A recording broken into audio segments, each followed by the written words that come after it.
Blades Ramble are proudly supported by our main channel sponsor, My Business Group, a group of brands designed to support owners, leaders and managers in business. We would not be where we are without the incredible support of John and the team. If you're looking to grow your business, contact mybusinessgroup.co.uk today for more information or follow the link in the description below. Blades fans, subscribe to Blades Ramble. Up the Blades.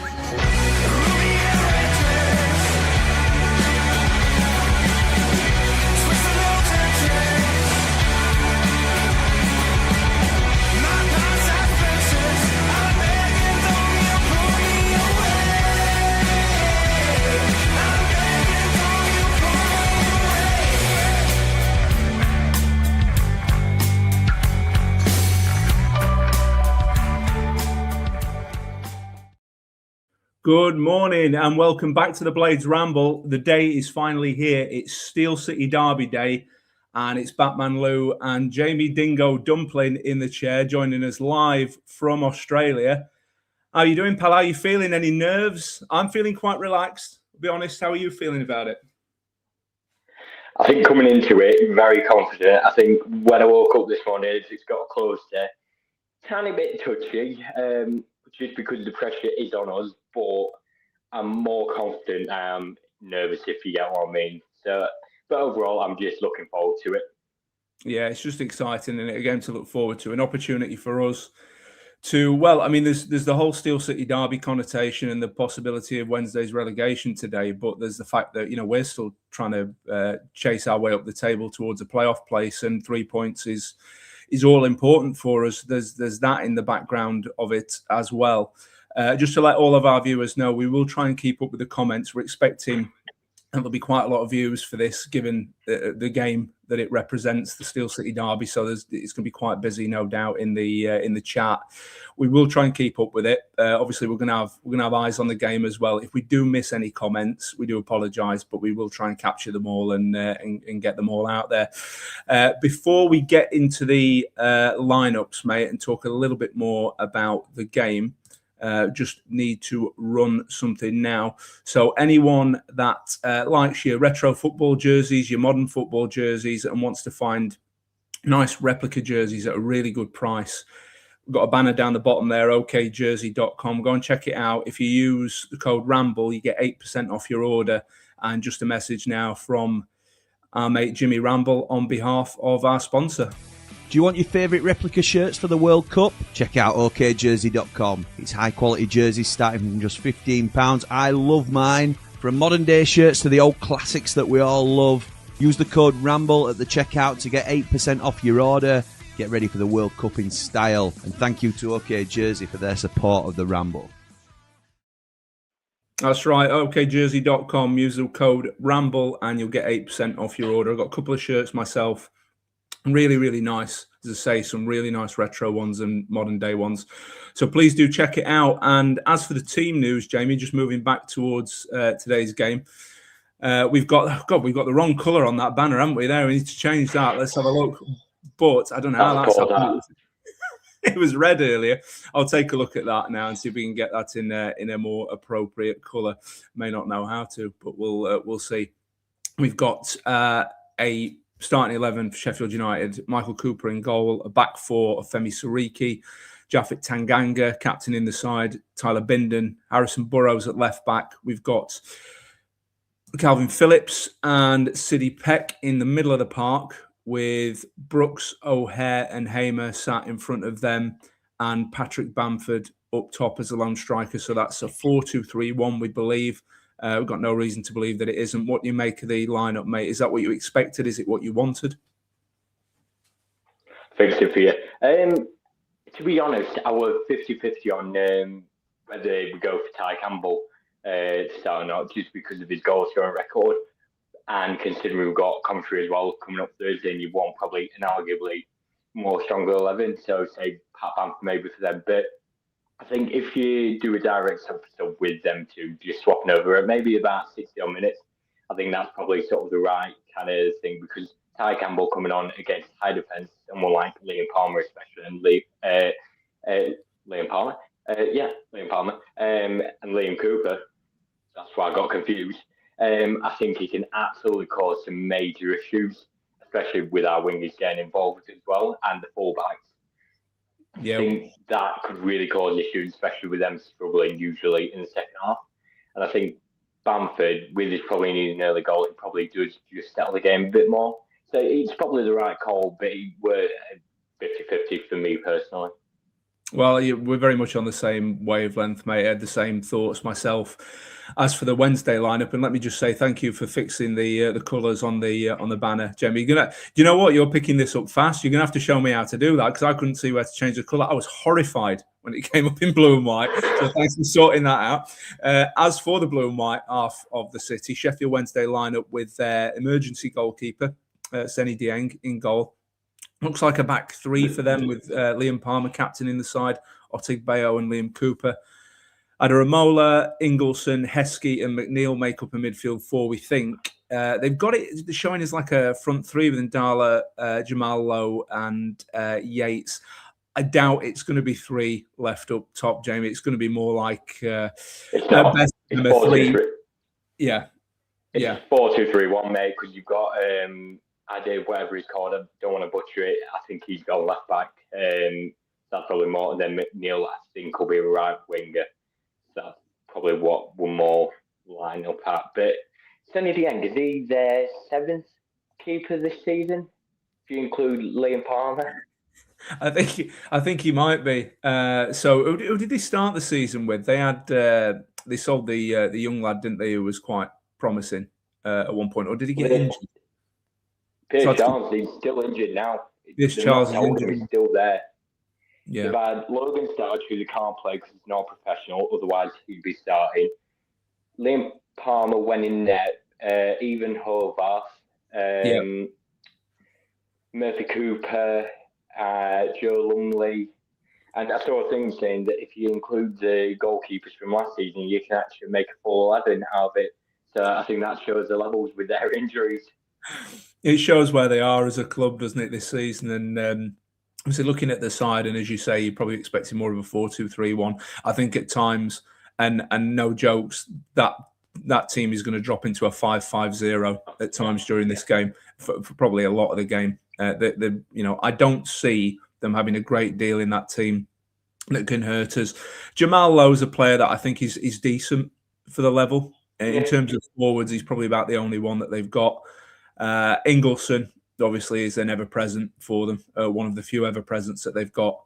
But I think it's going to be very, very difficult for them. And that's even taking my my bias, red and white hat off. I fully expect Sheffield United to win this game. I'd be very disappointed if they don't. And obviously, fair amount riding on it for us, trying to chase down those playoffs, as I say, but a huge amount of pride riding on it for Sheffield Wednesday because, of course, if they lose today, as we all know, or they fail to win, actually, today, they are relegated to League One. And what a bitter blow it would be to have it rubber stamped by your fiercest city rivals. So we're all rubbing our hands, but it's not done yet. We've got to get the job done, as we know. Everyone's got a puncher's chance, even them. And I don't know if you want to get to some comments, Jamie, just while we've got a chance, because we've got, 20 minutes to kick off. So I don't know if you want to kick us off with who's in the chat. Yeah, I'll start us off tonight. It's coming from Ian. Oh, God, this is going to be a bit finicky with the way I've got things set up.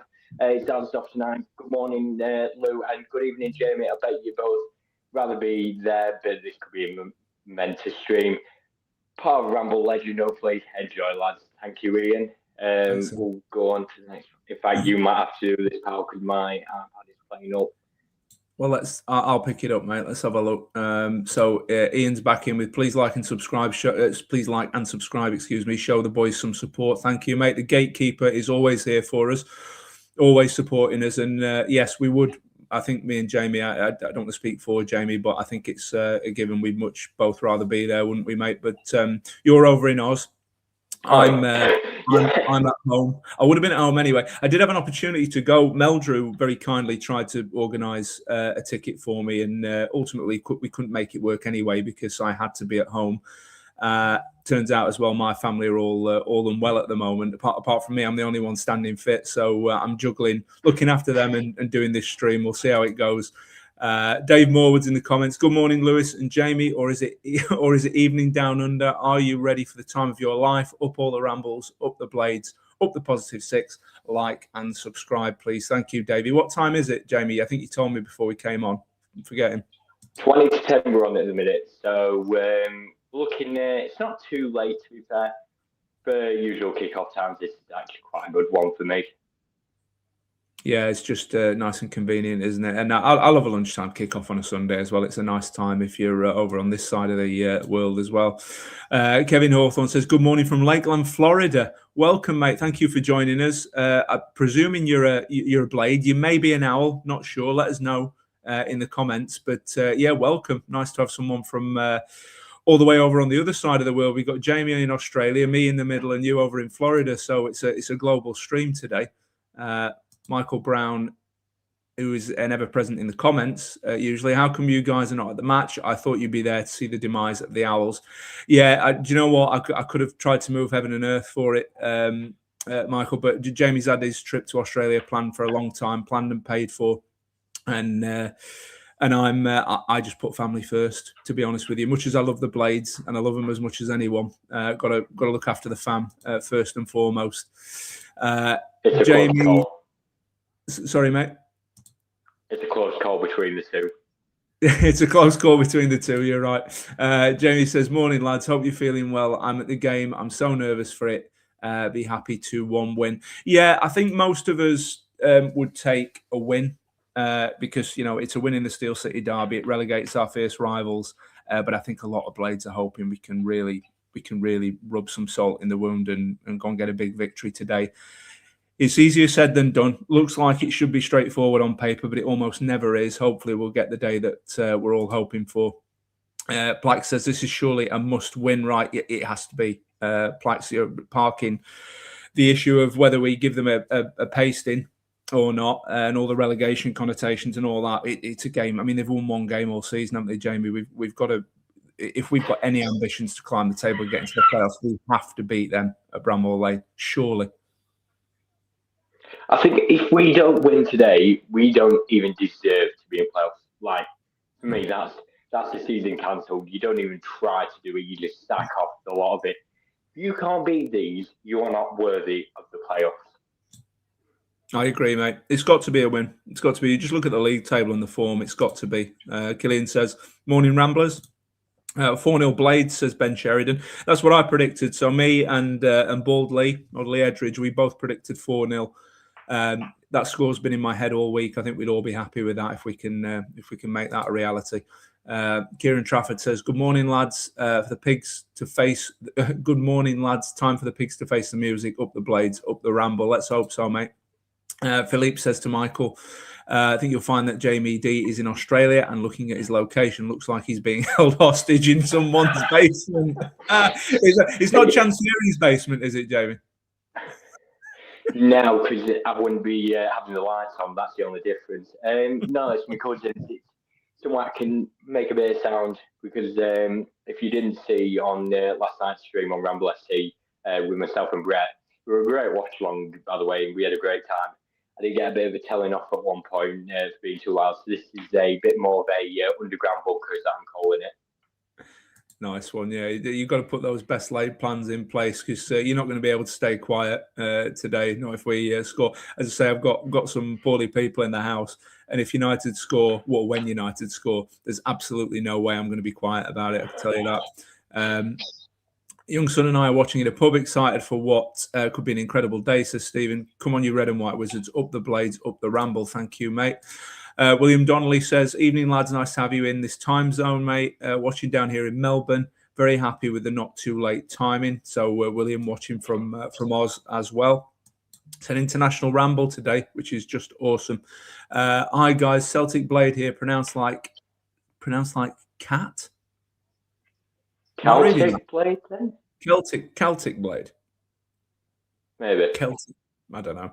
He'll have to correct us on that. I was surprised how strong the team is. I thought CW might have put a weaker team with Coventry in midweek. Well, there were one or two ramblers that suggested maybe resting one or two for Coventry. I think it would be a tough thing to do in the Steel City derby. Maybe send out the wrong message to the supporters. I think also this is a game that we have to go and win, irrespective of what we think of Wednesday and how poor we think they are. Every game we need to pick up 3 points now. We can't afford to drop many. We can't afford to make many mistakes. So, strongest team on the field and go to war with it is what I say. Sally says, morning, lads from Boston, Mass. Come on, you Blades. It really is an international ramble. Hello, Sally. Thank you for joining us. Good morning from Senegal. Says, wow. We've got everyone in the chat today. Hello. Nice to see you as well. Richard Hall says, easy on the comments today, please. It's all about the match commentary for me. Thanks. Up the Blades from Cornwall. We will do our utmost, Richard, to strike a balance. People do like to have their comments read out, and they like to have their say, and they like to have it put up on screen, and we like to oblige and put it up there and read it for them. So we will, as we said earlier, we will try and get through all the comments, or as many as we can. We may well miss some because, as you say, we want to give you what's happening at the game as well, and we want to watch it. So we'll try and strike a balance for you. Christopher Ash says, no way are we winning 4-0. Someone's not as optimistic. Jonathan says, watching from Sydney, Northern Beaches, and wondering when Jamie's popping round for a beer up the Ramble, up a 4-0 win. Have you got any plans for Sydney, Jamie? Are you going there? Yeah, it's on the list. It's one I imagine I'll get to. I'm just trying to get as far around the East Coast as I can. Sydney, I imagine so. I don't know when I'll get there, but it'll probably be towards the end of the season, I imagine. But you'll probably see me popping up in different locations every now and again. Dublin Blade says, Sally, whereabouts in MA are you? I have family in Boston, so we really got Blades all over the place, all over the world. Jamie's volume is a bit low. Not sure if you can turn him up. I don't know. That's probably something Jamie's got more control of it at his end. It's good, Ian, that we're both obviously Jamie led his first stream yesterday and did a marvelous job and is picking it up really quickly. We are both at the controls for this, which is really good for me because it shares some of the burden. Not that it's a chore, it's a pleasure, but some of the work is shared. Is that any better, pal? By the way. That does sound a little bit louder. Let us know in the comments, guys. I think Jamie sounded a bit louder there, and at a good level. So that should be okay, mate. But we'll see what people say. I'll put it here, and then I'll see how it goes. Yeah, it sounds okay to me, mate. Christopher says, "Forget the playoffs. Not going to happen." Yeah, I'm not as optimistic about the playoffs as other people, despite the fact that I'm known as a positive Blade. Chris, I do think we've got a lot to do. You look at the table, and there's a lot of traffic in front of us, and we can't afford too many slip-ups and mistakes now. So it doesn't leave a big margin for error. For me, I'm okay with us just climbing the table, getting back into a really respectable position, building on next season, working towards bringing some more players in the summer, maybe moving the squad around a little bit. And I think we've got a really good chance next year. There's an outside chance we might make the playoffs. I'm not writing it off, but I'm not holding my breath either. Other Blades are more optimistic and think we can very much still do it. Celtic Blade says, yep. Ben says, Bamford hat-trick. Oh, hope so.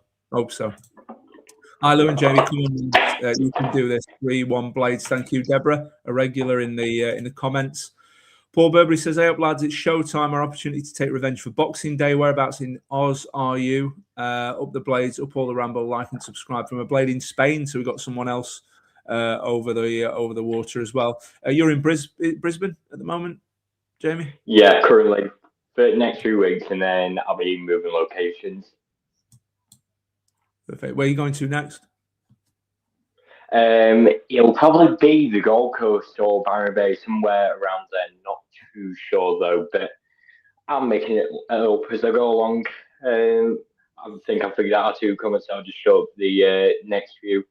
Ian just saying that's better done. Thank you, mate. And Papa Blade just saying set off 2-0, 1-5 though. First time with the lane this season, so looking forward to the after party. Yes, if it happens. Tune in. Will you be watching, Lou? I'll be watching, mate. Yeah, I might have a beer while I watch that and celebrate with everyone from afar.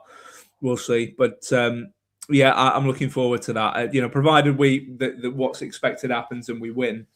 I know I spoke to we had a couple of voice notes back and forth, me and Jimmy, this morning. I know he's buzzing for it. He's really, really excited and looking forward to the potential of the after party. But we've got to get the job done first, of course. We're nearly caught up with the comments, mate. Do you want to try and get a few more out before we get to the game? Yeah, can do. Kelly just saying, hi guys, we can do this 4-0 Blades, up the Blades, up the Ramble, up behind the Ramble, like, subscribe. Papa Blade just saying, hope all's going well, Jamie, up the Blades, up the Ramble. Thank you, mate, it's going very well so far. I'm in hospitals from next week, so that's when it properly begins. Kiwi Will saying, hi from New Zealand, 4-0 win, good to see you, mate. Hope, God, that'll be late for you. Double Blade saying this historic day today. They've sung about for almost 50 years about Boxing Day, and I was there, unfortunately. You poor guy. It's time to have our song for the next 50 years. Agreed, mate. And Sheila just saying Byron Bay and Service Paradise names. Wish I was there with you. That's great. I think that's cool. Yeah, and can't believe how many. Well, I suppose I'm not surprised how many Blades we've got all around the world joining us for this. I did wonder whether we might have any from the blue and white half joining, hopefully in peace and not coming here to troll or cause any trouble. But yeah, I thought we might have one or two. We may have later. We'll see. Or they might be keeping their heads down, mate. I would be if I were them. I'd have to say. But everyone's welcome. To say. Even the owls are welcome over here. Well, that's annoying. Yes, apologies. Basically, sideways. Oh no, it's a Batman moment. So this is how I made my nickname. Jamie, no. Hang on. Let me draw. He's gonna go and sort it out, everyone. So. I don't know what happened there. Jamie's had a bit of a, I don't know what device he's on. So for everyone that most people know, but for everyone that doesn't know why everyone calls me Batman Lou is because something very similar happened to me on my first ever stream. So I did, here he goes, he comes back. I was just saying, Jamie, on my first ever stream with Jimmy, something similar happened to me, and that's where the Batman Lou name came from, because I turned sideways, upside down, the lot, which was hilarious for everyone watching. It was a bit stressful for me at the time. I saw the funny side of it afterwards. But yeah, what happened there? What device are you on?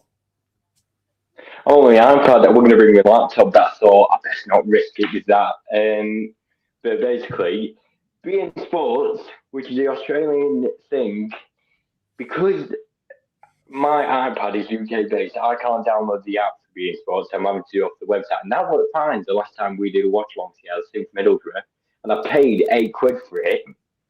And then I've just gone to use it, and it's saying, "Oh, sorry, we can't actually do it because you're on a mobile app."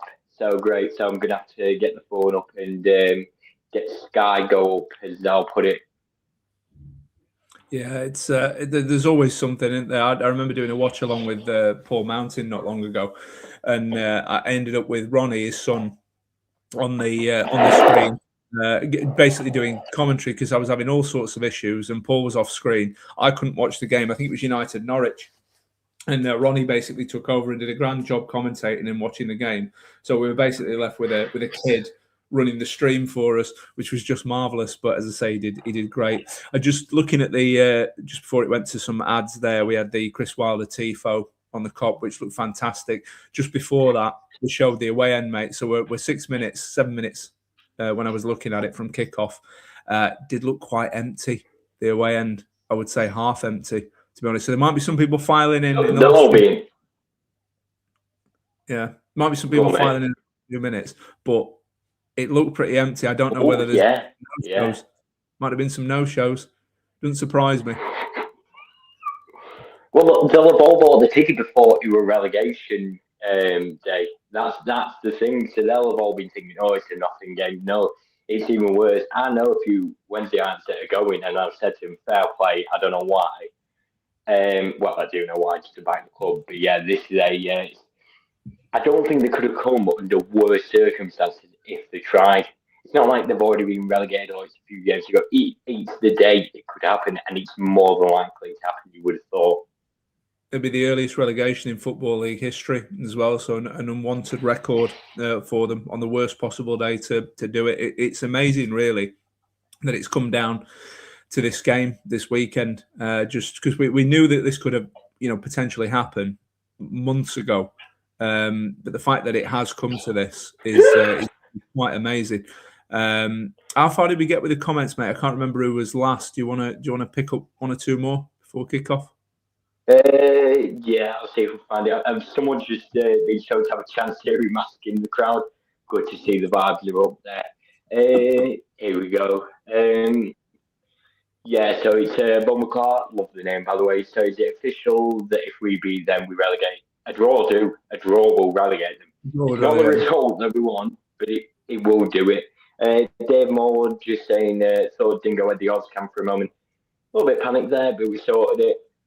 Sheila just saying, not Blades related, Villa's home game yesterday was their first 3 p.m. kickoff on a Saturday for 371 days.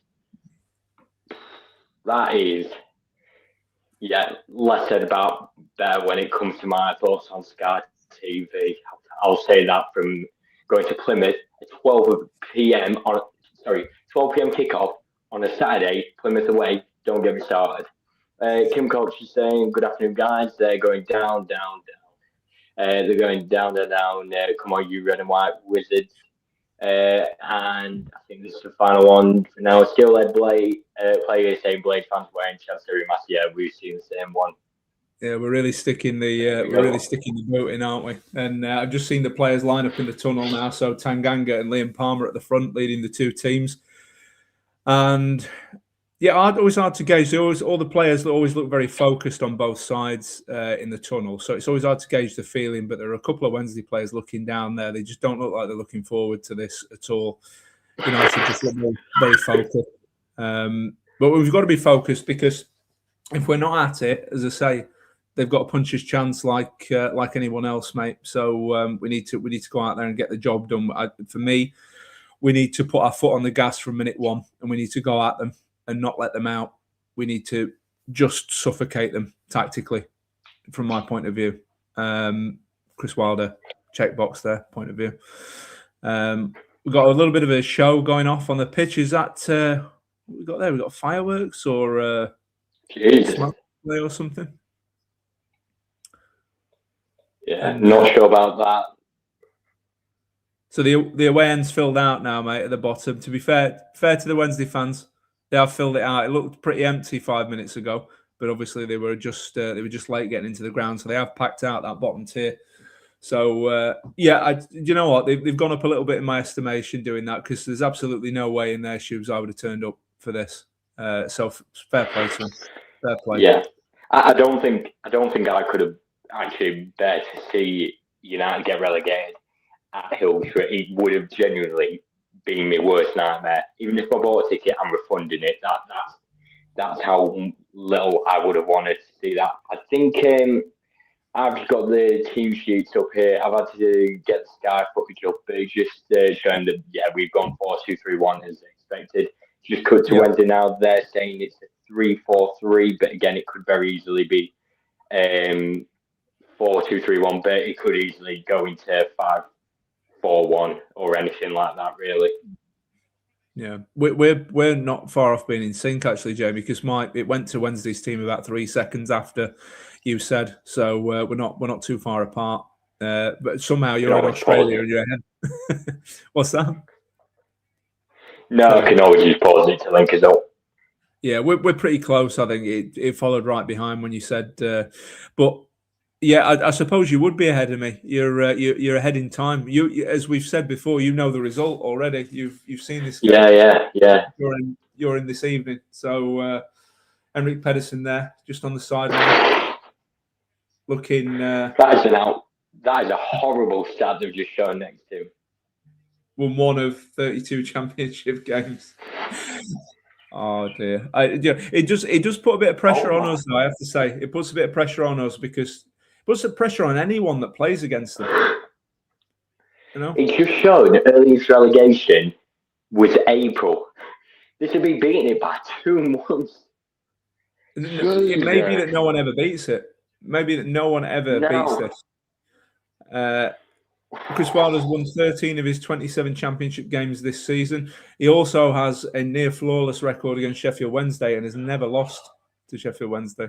So, touch wood. Have you noticed what they've done, by the way? They've just turned it so we're playing to the Cop first half. Dirty. That's either going to work a little bit in their favour or it's going to be a big mistake.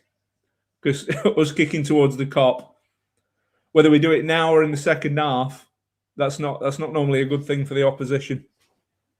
That's normally a bit of inspiration. Yeah, well, hopefully, by the time we get to the second half, they're all deflating. There's no atmosphere. I'm pretty sure I've just seen Tom from Platinum Chat in there. So, oh, he's there, yeah, I can see him. Yeah. What a legend. Getting himself on Sky. It certainly looked like him, didn't it? He had a cap on. I couldn't quite tell at first. Yeah, it definitely were him. Yeah, they're just panning to it now. We'll try and get it synced up as fast as possible. Well, I'll tell you the moment that the ball is kicked, because I think you're about 3 seconds ahead of me based on the footage that if you've got Sky footage like I have. So the commentators. Well, I'll wait. Sorry, mate. I'll wait till the actual timer comes up, and then we can get the seconds down to it, and then that won't be an issue. And Gary Weaver and Andy Hinchcliffe are the commentators. It has kicked off at my end, so let's have a look at the clock. What are you on at the moment, Jamie?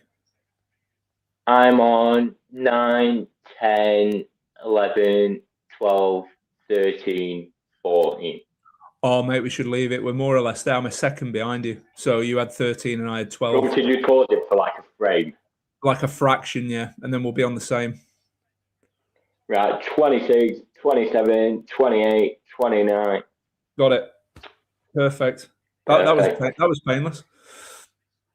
So the ball's cleared by Sheffield Wednesday early on. It comes back to Michael Cooper, who's going to lay it off to Harrison Burrows, about halfway inside Sheffield United's half. It's back to Bindon. Back to Burrows again on the left. He's going to look down the line, plays it towards Gus Harmer, who comes away with the ball. Oh, it's Bamford, actually. I do apologise. It's Patrick Bamford. And Brooks has got the ball now on our right. Oh, looking for Femi Sariki on the overlap. Just didn't quite come off with a back heel. And I'll tell you what, we've not started slow. Letting him out. Go on. Shoot. It comes back to Gus Harmer. Shoot. Go on. Into Bamford. Yeah. Yes! 1 minute 16. Come on, you red and white wizards! 1-0 to the Blades. What a start, Jamie. What a start. We've not even had the actual score thing on that update, pal. Wow. Come on. Do. It is a rambler. Do. Come on, you Blades. I need to breathe. Good start. Jesus. Ingleson shaking his head. Oh, dear. What are you going to do now, Wednesday? Because now you have got to come out. You've got to come out and try and make a game of it. They are bang in trouble, mate. Bang in trouble. Right. Whatever happens is, so it's a fair clearance from Roser at left back. I think Gush just picks up, lays off to Bamford, unmarked. He just slots it away with no one round him.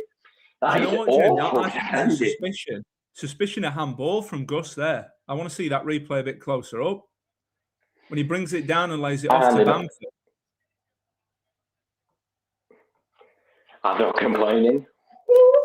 I don't care. If anything, it's more funny if he did handball.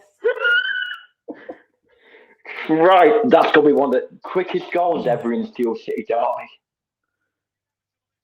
So we've got, Jay, I've lost my head, mate. Where are we in the comments? I'll pick them up if you want, but I don't know where we were. Here we go. Daniel saying there was a Viva Chancery flag as well. Felipe saying with the Winter Olympics going on, if the Wednesdays enter the team in any downhill events, they will win gold, silver and bronze.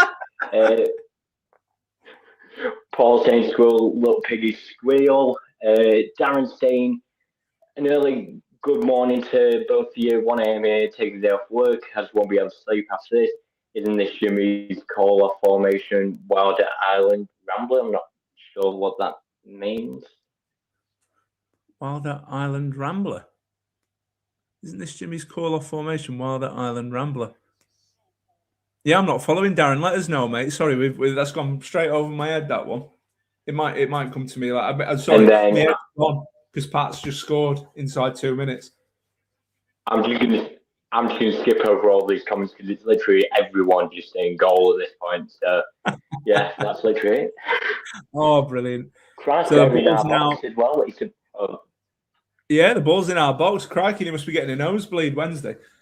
1-0 to the Blades, and Patrick Bamford cementing himself as already a Sheffield United legend, scoring in the Sheffield derby at Bramall Lane. It doesn't get much bigger than that. And Jamie, you're all over it with the score banner as well. I completely lost my head and forgot about doing it. So you're going to quickly... Oh, you've gone dark. What's happened? The lights have gone off. How strange. It's weird. That's almost a bit creepy. What's happened, Jamie? Has the meter run out? I'll try and keep things going. I'll take you off the screen for a minute, mate, because obviously you've dropped out. Oh dear, it looks like the power might have had some sort of power cut or something. He's got a strip light at the back of him. That's strange. I'll wait. I've got him in the bottom tile below the screen here, Blades. So when Jamie does come back, I'll get him back on screen straight away. He's obviously had some sort of power cut or connection issue there. I'm just going to keep an eye on my phone as well, just to see if he manages to message me at all. But at the moment, we're in the 6th minute of the game. It's Sheffield United 1, Sheffield Wednesday 0. A Patrick Bamford goal very early on, and just there, Calvin Phillips with arguably a high foot, but the Wednesday player's stooping low with his head, and it looks like Jamie's dropped out completely at this point. He's not even on the bottom of my screen, so we're going to try and get him back. But I'll try and hold the fort up in the meantime. Let's see where we are in the comments. As he said, we got a lot of people shouting goal in there. Wayne Flint says, get in there. Pigs are going down from Kings Lynn. 2 minutes in, and they're dead and buried, said Liam. Well, maybe not yet. They've just had the ball in our area and a shot from just inside our box from Liam Palmer there, but well over the bar. So maybe we need to settle down at this point. Bit of excitement with the early goal. We need to go and capitalise on this now and take advantage, because as they're trying to do here Wednesday, they've got to come at us. They've got to now. Otherwise, they may as well roll over and accept defeat. It's back to Bindon inside the United box. He lays it along to Jaffet Tanganga. Wednesday trying to get some bodies forward now to try and press us high up the pitch. Sariki plays it out to Peck. And Wednesday are trying to make a fist of this now. Some challenges going in, and some players pressed high up the pitch. Burrows laying it out wide to Gus, and a challenge comes in from Liam Palmer over on that right-hand side. So Wednesday certainly trying to respond after going 1-0 down and getting some bodies up the pitch and trying to put some tackles in. But it's United with a throw now, halfway inside our half on the left. Harrison Burrows over to Calvin Phillips, back to Burrows. Bindon's going to try and clear it forward. And Patrick Bamford's going to try and bring that down just inside the Wednesday half on our left, and draws a foul. So he's got a free kick just inside the Wednesday half. Otegbayo, judged to have fouled Patrick Bamford there. Daniel said most goals in one game is 12, just saying it's possible. Daniel, oh God. If we score 12 against them, I think we could all go to bed happy tonight. And it's Andre Brooks here, laying the ball back to Tanganga across to Bindon. Bindon's Harrison Burrows. I'm just trying to see if there's any sign of where Jamie is. Pat, yep, he's just confirmed he's had a power cut. I'll just say get back on when you can, pal. No worries. Yeah, so Jamie... I don't know whether it's adverse weather or what, but has had a power cut over in Brisbane. So hopefully we'll get him back on the stream at some point.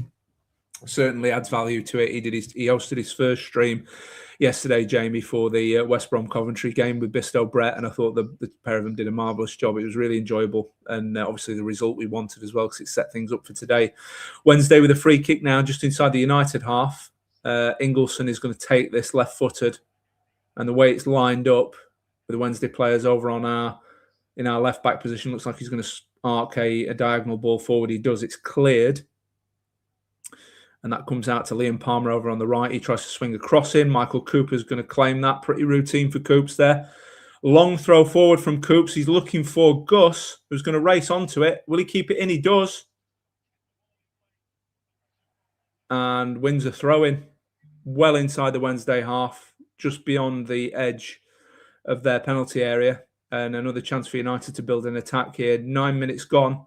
And Femi Siriki's going to pick up the ball on the right-hand side. He takes the throw. Callum O'Hare lays it across to him. And Wednesday defender does well just to close Femi Siriki off there and wins a Wednesday throw just near the corner flag at the Kop end. So, well, wild start. Sheffield United going in front very early. Just what we wanted, really, to set things up. Invites Wednesday out, stops them, or certainly makes them less inclined to sit back and try and keep it tight for a long period of time. Just looking at the replay there, again, just managed to catch it. I don't think Gus did handball it. From a distance on the replay, it looked like he might have caught it with his arm, but I'm not sure he did on reflection. Let us know in the comments what you think. If you think he did, it looked to me like he brought it down with his thigh, and his arm was just into his body at that point. Femi Siriki with the ball on the right now, crosses it. Lovely little ball from Bamford to him to push him down that right-hand side. And that's it with Tanganga. He's going to look for Bindon. Bindon across to Harrison Burrows. Just inside the United half. To O'Hare. Back to Calvin Phillips on halfway. O'Hare back to Calvin Phillips again. Some really nice play from United here. Just holding on to the ball, keeping it away from Wednesday. Harrison Burrows has got it on the left. Surely that's a foul, referee. It is. It gives a free kick to United. About 25 to 30 yards out over on United's left-hand side. Wednesday, now I'd say about 25 yards out over on United's left, Wednesday's right. And United with a chance to put the ball in the box now at the Kop end. And if United can get 2-0 in front here, I think the floodgates may very well open. Tanganga moves forward, obviously a player that's been very effective at set pieces at times this season for us. Lots of United bodies in the box. It looks like Gus is going to swerve that in. He does. O'Hare flicks it on. Tanganga! Oh! The ball broke to Japhet Tanganga in pretty much the central part of the penalty area, quite close to the penalty spot. He's just in front of the penalty spot. Takes a swing at it with his weaker foot, his left foot.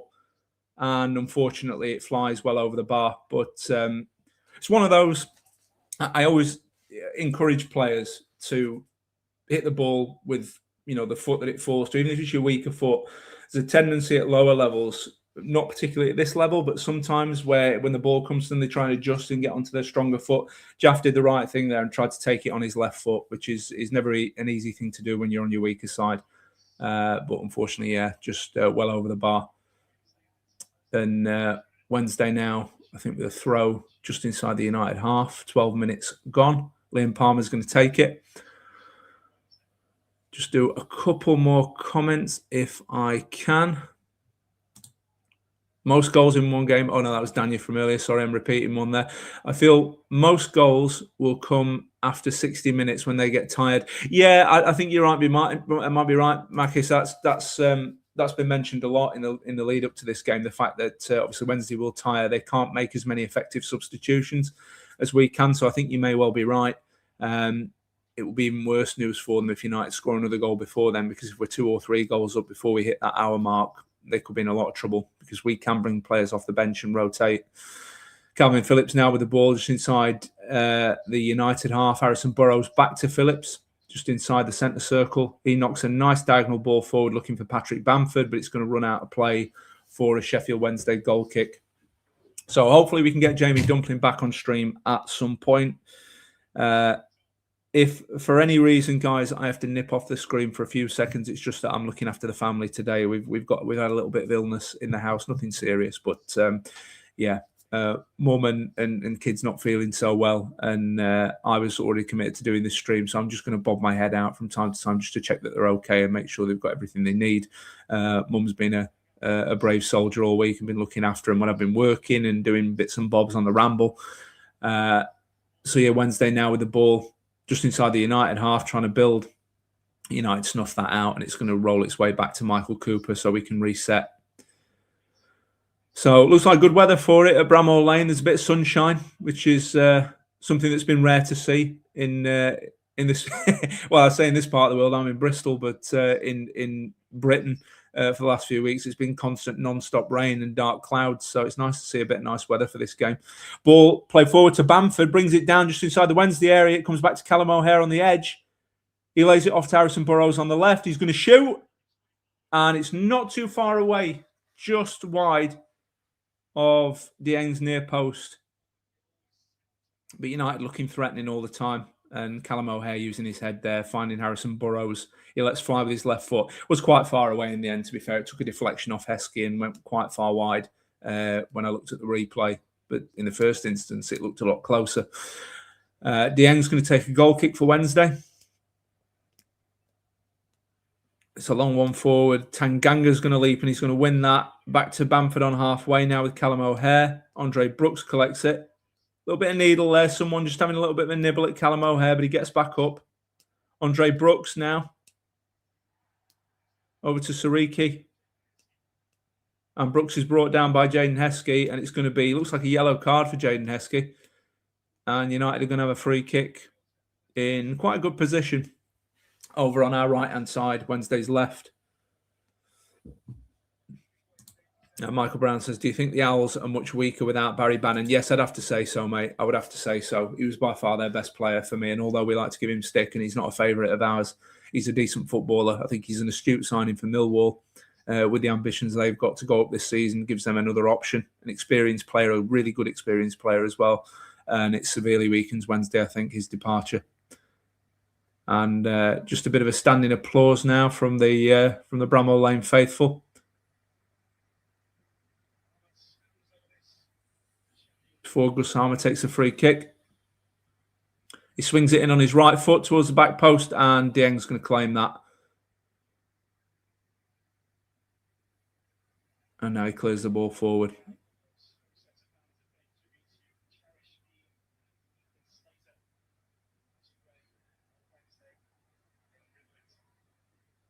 And the Blade supporters paying tribute to some fellow supporters who passed away. Nice little tribute there. And yeah, so we're in the 17th minute of the game. And it's Sheffield United 1, Sheffield Wednesday 0. Still just awaiting to see if we can get Jamie Dumpling back on stream. I'm just going to message him now saying any luck with power. Spooky when he went off then, and just a silhouette of Jamie Dumpling in the dark. I tell you what, you won't want to be sat in the dark in Australia. There might be some big spiders crawling into that room. I don't know if he obviously can't hear me at this point, and it's probably just as well. Just having a look to see. He's replying to me now. We'll see if we can get him back on screen soon. But United have the ball now with Peck. Calvin Phillips. Back to Sidney Peck. Callum O'Hare. Peck out to Japhet Tanganga. Femi Sariki over on the right. Lays it inside to Callum O'Hare, who shoots! Oh, and it's off the post. It looked like it came off the post. I don't know if Dieng got a hand to that, actually. I'm just going to have a look at the replay again. But Sheffield United coming close to a second goal. Callum O'Hare, he hits the post. I don't know if Dieng gets a touch, but it definitely strikes the post. Oh, he'll feel disappointed there, Callum O'Hare. Very close to giving United a 2-0 lead. Nader Amola's going to take a throw in now for Wednesday. Brooks heads it back on. It comes as far as Calvin Phillips, who does really well to work that back to Tanganga, and it's back to Cooper. So United just being very composed about this, trying to keep possession, keep the ball away from Wednesday, which is exactly what I tell them to do at this point. Make them chasers. They've got to chase the game. They're 1-0 down. So let's get them tired, keep the ball away, get them running around, and then we can make some changes later on. Femi Sariki now on the right lays it back to Calvin Phillips. Over to Tyler Binden. Harrison Burrows with the ball on the left. Sidney Peck. Oh, lovely pass into the channel for Harrison Burrows. Burrows! Yes! 2-0 the Blades! Come on! 2-0 to Sheffield United is Harrison Burrows. What a pass. What a pass from Sidney Peck. Right down the corridor to Harrison Burrows. And we're seeing some Harrison Burrows' best form returning there. What a strike on his left foot into the near post. And the Blades lead 2-0. We are coming up to the 19 minutes now. The floodgates are going to be open, Blades. Wednesday are banging trouble here. They are banging trouble. And the Blades turning the screw. 2-0. Jamie Dumpling trying to call me. Let me see if I can get Jamie Dumpling on. Hello, mate. Are you there? Can you hear me? Jamie Dumpling trying to video call me at the moment. Are you there, mate? Up the Blades. If you can hear me, 2-0. There he is. Hey, look. Oh, he's gone again. Oh, poor Jamie. He's just trying to enjoy the game and take part in the stream, poor lad. We'll try and get him back. We'll try and get him back at some point. But come on, you Blades. 2-0. Oh, I hope I didn't deafen anyone in that celebration. I can't contain my delight at a goal in Sheffield derby. I am sorry if I come through too loud. Daniel says it looked like he saved the shot with his face. Larry says, bosh indeed. Daniel says, please don't post about goals until he's seen them. Thank you, Daniel. Fortunately, I didn't. It caught me completely by surprise. I was delighted to capture the goal in my own time. I think because I'm streaming on Sky Go, I'm getting it a few seconds or maybe 9 or 10 seconds after a lot of people. I get alerts from Sheffield United Play or SUTV or whatever it's called now. So I try not to look at my phone because the goal alerts come down before I actually see the goal. Fortunately, I didn't look, but I did get a call from Jamie Dumpling at that point. Jamie could hear me. He says, I could hear you. Get in. I'm just going to find out if he's had any luck with. Whole areas out and mobile data can barely keep the game up. Keep me updated, please. Okay.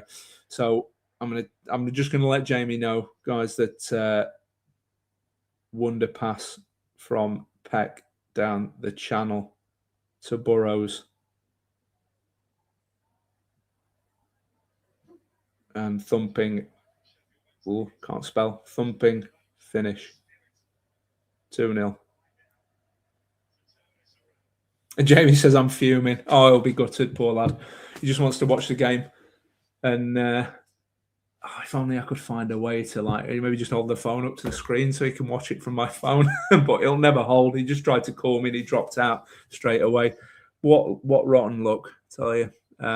But I'm sure he'll be comforted by the fact that the Blades are 2-0 up. Don't forget to adjust the score. Sheila, thank you. I am terrible for that. And it was a good job I had Jamie at the beginning. Clearly, I do not have Jamie now. Another thing that we'll do, though, that neither of us did, is I will put the scorers in there for everyone. Let's just see. We are coming up to 22 minutes now. Femi Sariki's got the ball over on the right. I will try and keep up with play while I'm doing this. And now back to Bindon, lays it over to Harrison Burrows. So I will just get the scorers up on the screen as well. Just checking what minute they scored in because I lost my head on both goals. And there we go. Sheffield United 2, Sheffield Wednesday 0. Patrick Bamford and Harrison Burrows write their name into Sheffield United folklore on a day where we look like we might get what we were all hoping for. United snapping at Wednesday there in the middle, winning the ball back. Callum O'Hare over to Andre Brooks as he looks to cut inside. And he's brought down by Wednesday. It's a free kick. Wednesday are banging trouble here. They are banging trouble. They're just having to commit fouls to try and stay in the game at the minute. And it's their worst nightmares being realised at the moment. Yeah. Loving it. Absolutely loving it.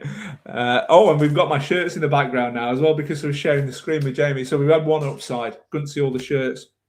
So obviously I've got a collection of Sheffield United shirts and there's a few in the background there. I just thought I'd put up. Nice thing for everyone to look at while we're watching the game. Not that anybody's going to be interested at the moment because eyes will be firmly on what looks like could end up being a rout for Sheffield United. We'll wait and see. But we've got a free kick now. On just kind of over to our right-hand side. towards the right edge of the penalty area. We are about 22 yards from goal here. Harrison Burrows and Gus Hamer stood over it. Gus looks like he's going to hit it. He swings it towards the back post to Brooks.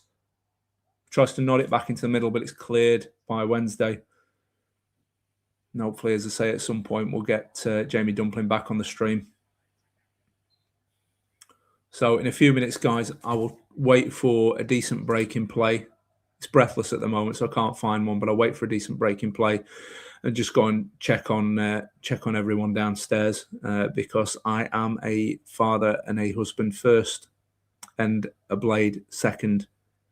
Don't tell anyone I said that too loudly.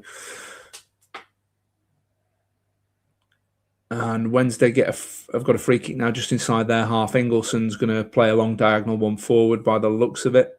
Everyone's stacked into the Sheffield United third. He does swing that forward. And, a little bit of a sniff there for Wednesday, just running in behind, but Cooper collects that quite easily in the end. Now it's over to Sidney Peck, who's going to bring the ball forward. On halfway, he knocks it over to Femi Sariki, now to Callum O'Hare, over to Peck, and a nasty challenge from Ingleson there on Callum O'Hare. Very cynical. He's surely going to get himself into the book for that. And it looks like it here is the yellow card coming out. Chris Wilder didn't look too happy with that challenge. I wouldn't be either. Yellow card for Ingleson. They want to be careful because if you get anyone sent off, they really are going to be in a lot of trouble. Because I don't know how 10 men, they can't stand up to us with 11 men. I don't know how they're going to do it with 10. Poor challenge by Ingleson there, just taking Callum O'Hare out. A bit of frustration, I think. And they're the players, the ones that have been with Wednesday for a while, like Ingleson, who are their kind of senior pros. They're the ones that are going to be most frustrated by this because they've had to endure this before.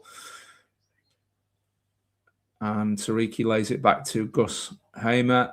He looks down the channel for... That's cut out by Wednesday. Comes back as far as Gus. Binden's going to pick that up. Back to Cooper. This is good from United. We're in the driving seat. We've 2 goals in front. Just keep the ball away from them. Tire them out. We don't.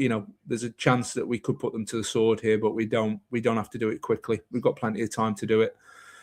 Work the ball around. Be professional. Keep the ball away from them. And scoreboard needs updated. Yes, thank you, Ben. And Sheila was kind enough to point that out to me.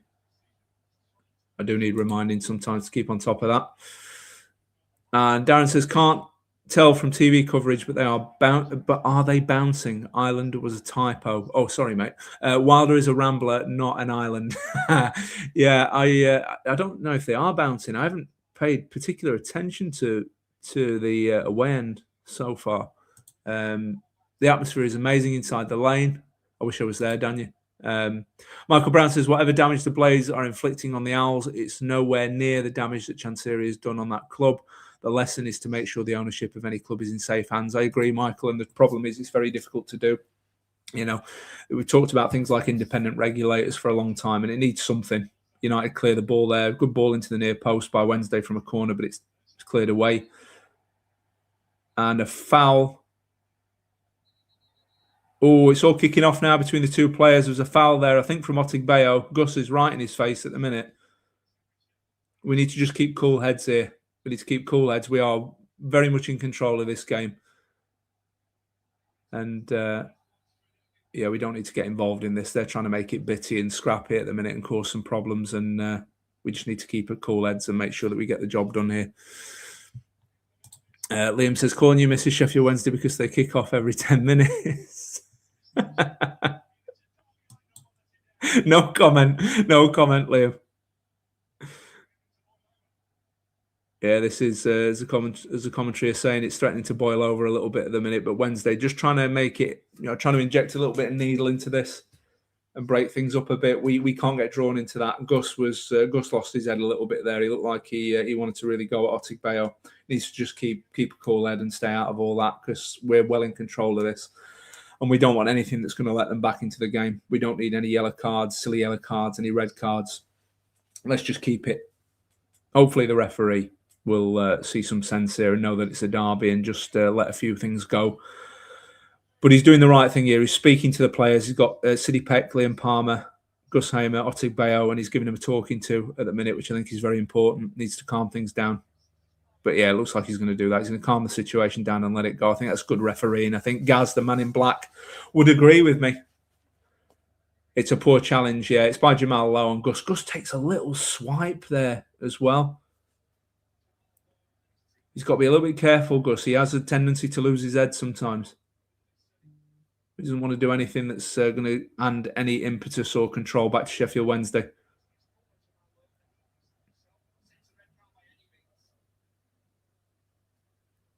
Gus is trying to just like release himself a little bit there as well, because Jamal Lowe's got him tangled up and he's just trying to let his legs go. I think looked worse on the first instance.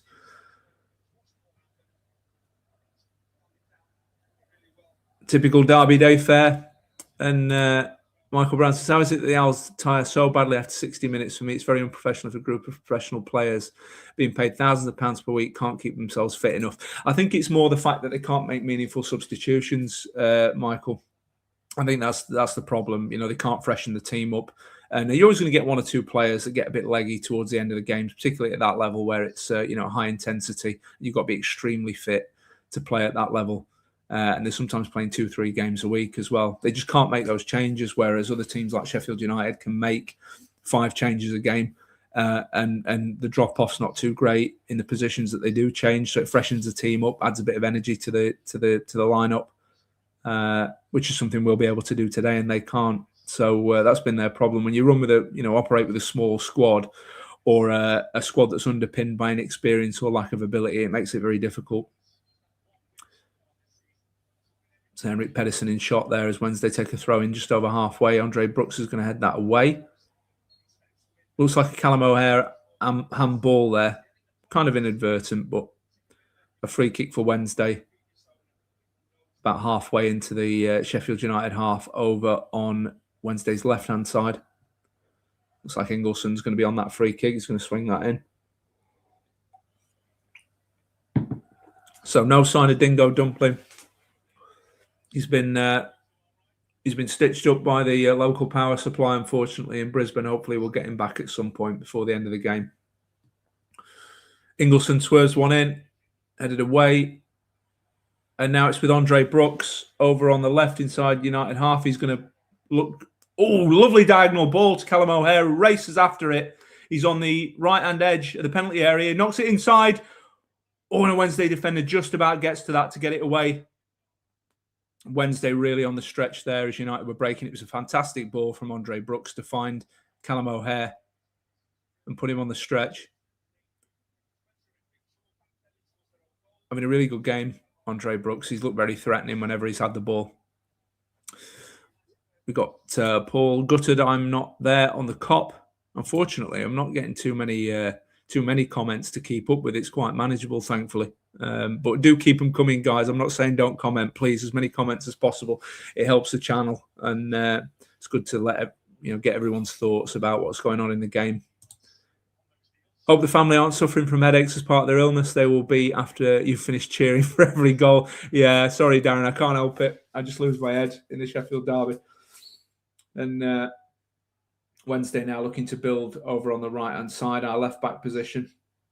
Surprised at how much Wednesday have had the ball in our half, to be honest with you. I think the early goals have really forced them to have to come out and try and go after us a bit. Andre Brooks is going to race forward now on our right-hand side. He's got some space to run into. He finds Callum O'Hare over to Sariki, who's going to break into the Wednesday box, crosses it, and it's away by Otig Bayo. And Wednesday just looks stretched all the time. Whenever United come forward, they look like they're in trouble.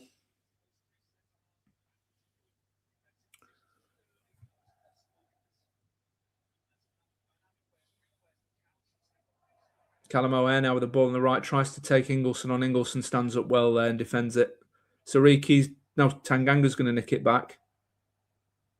It's funny how Japhet Tanganga often pops up in those. I don't know whether it was that early season when he was playing more as a right back. Sometimes pops up over on the right-hand side in the Femi Sariki position. But it's good that we're getting players forward. The centre halves are even getting forward. Reminds me of wide centre-backs or overlapping centre-backs, as we used to call them. Sariki been excellent this season. Yeah, I think he's been one of our best players, Hibs. I think I would say Callum O'Hare's been the star for us this season and has been the most consistent. But Femi Siriki's definitely been an eye-catching player this season and has been fantastic for us, and I think will attract a lot of attention in the summer, unfortunately. Certainly a player I think that could play in the Premier League. So just looking to see if Dingo Dumpling's had any luck, because it would be good to get him back on. So hopefully we'll get you back on before the end. John Fleck in the crowd at Bramall Lane. Once a Blade, always a Blade. 4 appearances for Sheffield United in the Steel City derbies, 1 goal. And we remember that goal, very famous goal off an indirect free kick at Hillsborough on our return to the Championship. And is that Jake Wright he's sat next to? I think he's sat next to Jake Wright. If anybody's seen that on the screen, let us know. And Wednesday have got a corner now over on the south stand side, I should say, just in front of the Wednesday fans.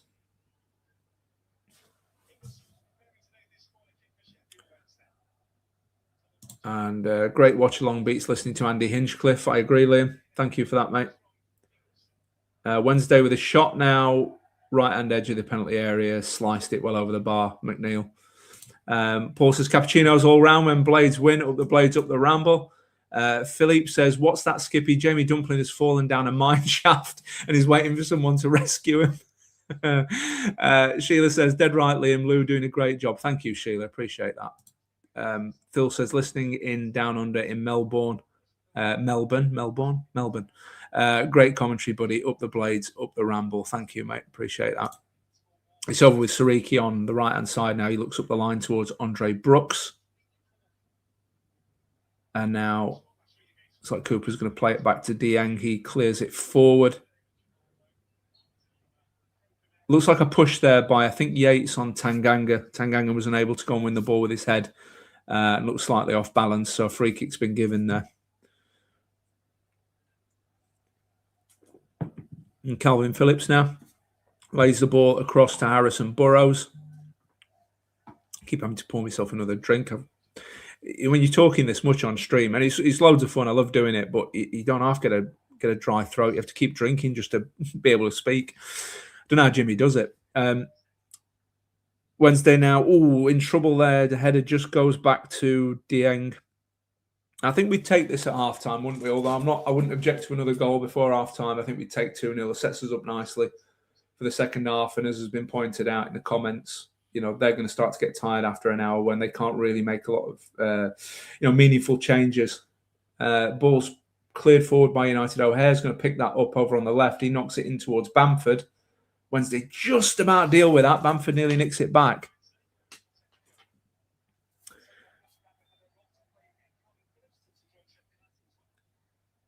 And defended as well to come away with that there. Andre Brooks just trying to make it a little bit more awkward for him. Adaramola galloping forward. It's now with Ndala on their left.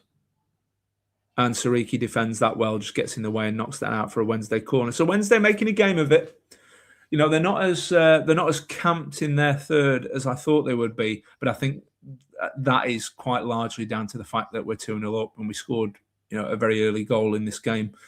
At that point, they had to come out. Whereas I think if it was still 0-0, we'd see United with a lot of possession and a lot of territory with Wednesday sat back. And I think that's why it's not been the case up to this point. And Ingleson's going to swing that into the box. It goes towards the back stick. Tanganga gets it away. I've already had that comment. Sorry, 3-0 is the most dangerous scoreline at half-time, according to Jimmy. It certainly is if you're Leicester City, Daniel. Don't know if anybody remembers that game recently. It's certainly a dangerous scoreline for them. And my older brother, Luke, in the comments. So, Luke is... I've got 3 brothers and a sister.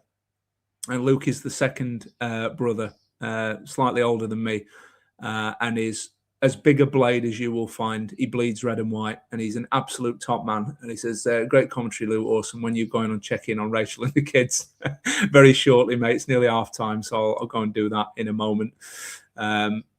Always take too much on, mate, but I couldn't turn down the opportunity. And there wasn't really anybody other than me and Jamie to take commentary for this. And we've got to do one for the derby, haven't we? So yeah, Luke's been going to Bramall Lane with me since we were very young, and he lives up in the northwest near Manchester, but has been a Blade all his life. And just looking at Danny Wilson there up in the prawn sandwich section, he's in one of the boxes at Bramall Lane. Former Sheffield United and Sheffield Wednesday manager, managed both clubs, played for Sheffield Wednesday as well. Yeah, so good to see Luke in the comments. Thanks, pal. Wednesday now with a throw in just inside their half. Well, that was a good ploy, wasn't it? Getting us to kick towards the cop first half. Yeah, well done, piggies. Good plan. How did it work out for you? And it's going to be rolled back now. So Wednesday going to retake a throw in from the same position. Didn't quite catch what happened there as I was gloating and rubbing things in. Thrown back to Senny Dieng. The Wednesday emergency goalie is going to play that forward and just goes all the way back to Michael Cooper. We've got them exactly where we want them at the moment. And as long as we don't do anything daft and keep his heads, that's the way it'll stay. City Peck doing brilliant there, working his way out of a bit of trouble, knocking it over to the right to Femi Sariki. Back to City Peck. And Paul's back in the comments with, hi Batman Lou, hope you're okay, family okay, brilliant stream, top Steel City derby banter. I reckon Paddy will get a hat-trick. I'm going for 4-0. Yeah, me too, mate. I had 4-0. Matey and Tufty we trust. Callum O'Hare plays the ball in. Liam Palmer just manages to turn the ball away. Paul says up the Blades, up the Ramble. It's back to Michael Cooper now. Jaffet Tanganga, City Peck. What are you thinking of Hamer and O'Hare? Yeah, I think they've been good so far. Cov, I know obviously players that were once of your parish. Callum O'Hare has been fantastic for us this season, mate. He's been our best player by far, even when we were struggling. He was putting in performances for us. Gus is obviously on his day our most talented player and was Championship Player of the Year last year. Recently returning to some kind of the form we know he's capable of after a slow start to the season. But yeah, they've both been pretty good today so far. Femi Sariki getting a little bit of attention there, but manages to keep the ball. Calvin Phillips looking for Gus, but that ball just goes astray. Wednesday now working the ball down their right-hand side, plays the ball into the box, but Tyler Binden's going to deal with that. Harrison Burrows comes away with it. Now with Sariki, now with Brooks.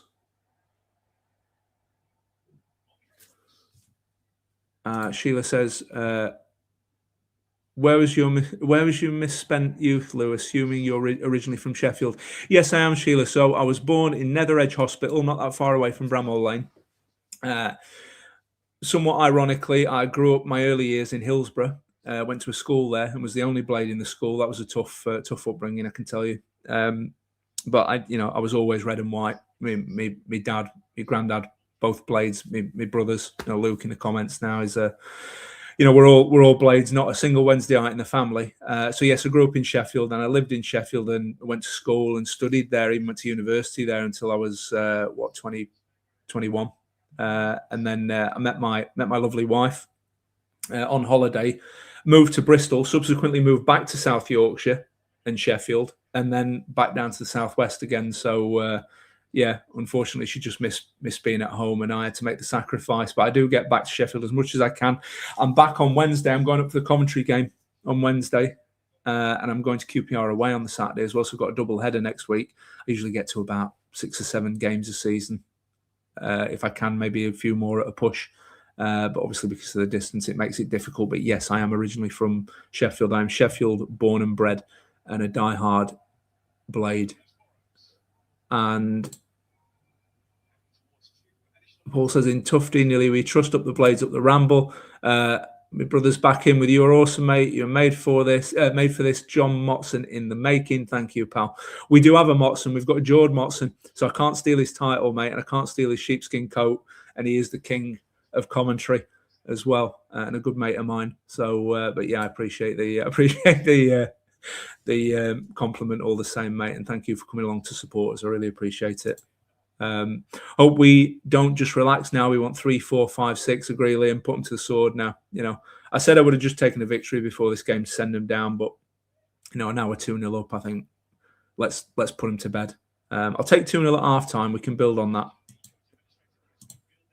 Well done, Lewis. Looks like Jamie has probs in Oz. Yeah, it's a shame, Paul. Hopefully we can get him back on before the end. We'll try keep messaging him just to see how he's getting on.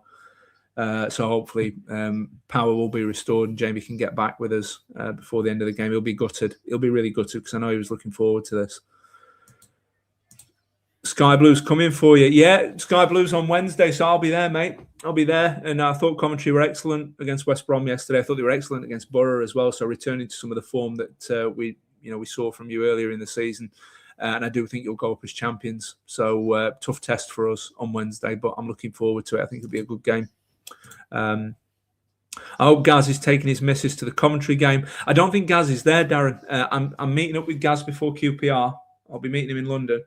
But yeah, he's not going to the Cov game. He's at this game and he's at the QPR game. So unfortunately, I won't encounter him in Sheffield midweek.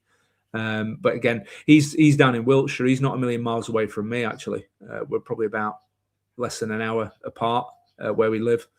So again, like me, he's got a bit of a distance to travel.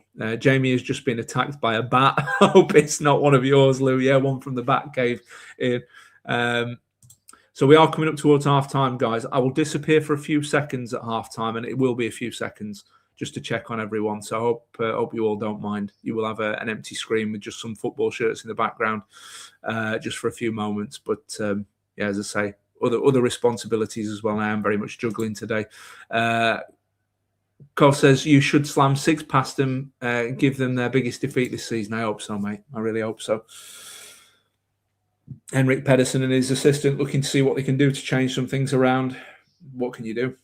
What can you do against a far superior side with not really much off the bench to change it with?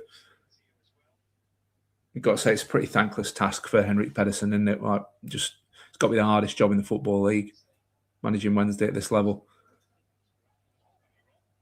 And Wednesday look to loft the ball forward now into the United half. It comes back to Tanganga. So we've got 2 minutes of added time. We're into a minute of it at the moment. That goes back to Cooper. He brings that out to Sidney Peck. Femi Sariki with a lovely little shift of the ball there just to get beyond. I think it's Adaramola. Pretty hard to tell sometimes because of the camera angle. It's really far away. It's not actually. It was Ndala that he knocked the ball back. I've just seen the number 21 now. Harrison Burrows back to Tyler Binden. Back to Tanganga. Sariki again, United just keeping the ball away from Wednesday, knocking it up the line. To Callum O'Hare. So we are about 30 seconds away from half time. And I think we're going to go in 2-0 up.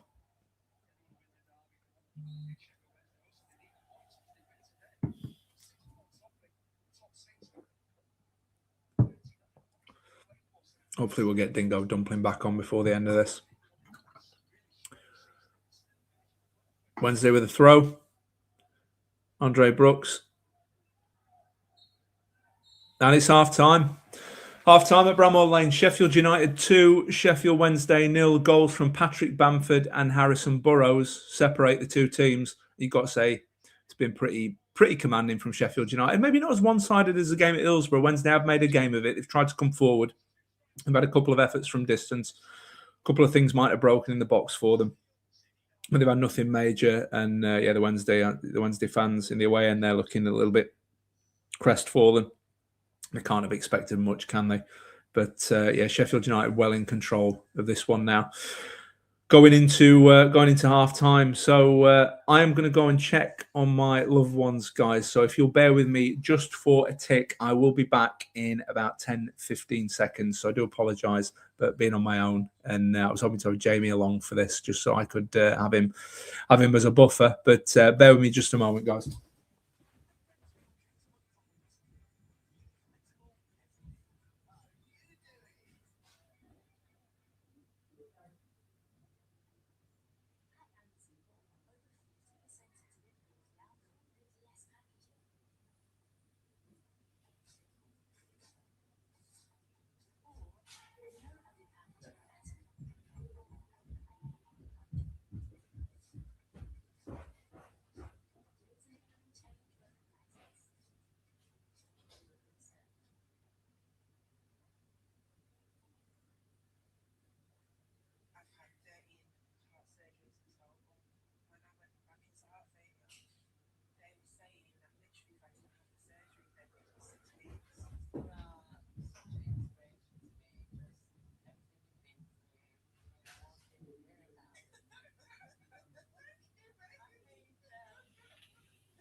Right, folks, thank you for that. I'm sorry for that slight absence, longer than I thought as well. Luke says, hurry up. He's always the first one to get into me ribs. Yeah, really, really happy that Luke could come along because he's been a long time rambler as Luke as well. He's been watching Jimmy from his kitchen, back in the early days. He's been a supporter of the Ramble from a distance for longer than I have. So I know he was buzzing when I first started to get involved. And yeah, so it's nice to see him along in the comments because he doesn't often, to be honest. He's quite, he keeps to himself. So I'm really chuffed that he's along today and supporting the stream. I'm out of breath now running around because I went downstairs and I thought, I'll just check they're all right. And I got 3 requests when I went downstairs, which is why it took so long. So I was pinging around different rooms. And now it's like I've been playing that first 45 minutes. It's like I'm a midfielder for Wednesday. Completely out of breath. Paul says, thanks, Batman. I hope the family get well soon. Thank you, mate. That was a sad bunch of owls they showed in that away, and not sure I could have gone if fortunes were reversed. I agree, Darren. I couldn't have done it, mate. I could not have done it. So, yeah, half-time. Sheffield United 2, Wednesday 0. I am going to see if we can get Dingo Dumpling back on. He says, I'm finding Wi-Fi but won't be able to do both. I might say, okay. If you can watch the game, prioritize that. Oh, poor Jamie. Gutted. He'll be absolutely gutted. He can't get involved. But at least it sounds like he's got Wi-Fi, so he might at least be able to get the game back on, which I've told him is the absolute priority. Make sure you can watch the game. As a Sheffield United fan, that's the most important thing. I can take the stream in his absence. Be nice to be on here. I'll have to go not too well, but this stream made me smile. All the best, everyone. Once a blade. Good show, Lou. Thank you, mate. Thanks, Paul. Up the blades. Up the ramble. Ciao. Yeah, Luke there. Top man. I'm trying to see Luke's photo. I think in Luke's photo is my cousin David. I think it might be Tom in the background there as well, my eldest brother. So yeah, got some of the family in that shot there. Again, all massive Unitedites. Chariots of Wire says, Sky Blues, that's another day. You don't have proper rivalries, so you won't spoil this historic day. I think it's just a bit of banter. Chariots, I think it's just, obviously he's a Col fan and we've got them next. So everyone's welcome along. We're glad that you can all join the stream and throw a comment or two in because it does help the channel. It helps all the algorithms and everything like that. So fans of all clubs are welcome here and over on Ramble FC as well, where we're doing a lot of we're putting out a lot of general football content. So we have a show called Football Therapy, which normally goes out on a Thursday, which covers a lot of football nostalgia, some current football as well, but focuses on things away from Sheffield United, or not necessarily focused on Sheffield United, just focused on football as a whole. And that's a great show. I love Football Therapy. And then I do a couple of shows with Paul Mountain, the Man Mountain. We do a live, usually on a Tuesday, of All Aboard the Championship, which reviews games from the prior weekend in the second tier. And we also do a show for the Premier League called Top 20 Takes, which again is a review show. And that normally goes out later in the week as a recorded show on a Thursday. But if you get over to Ramble FC, get yourself subscribed, you can check all of that out. You can find all of that great content.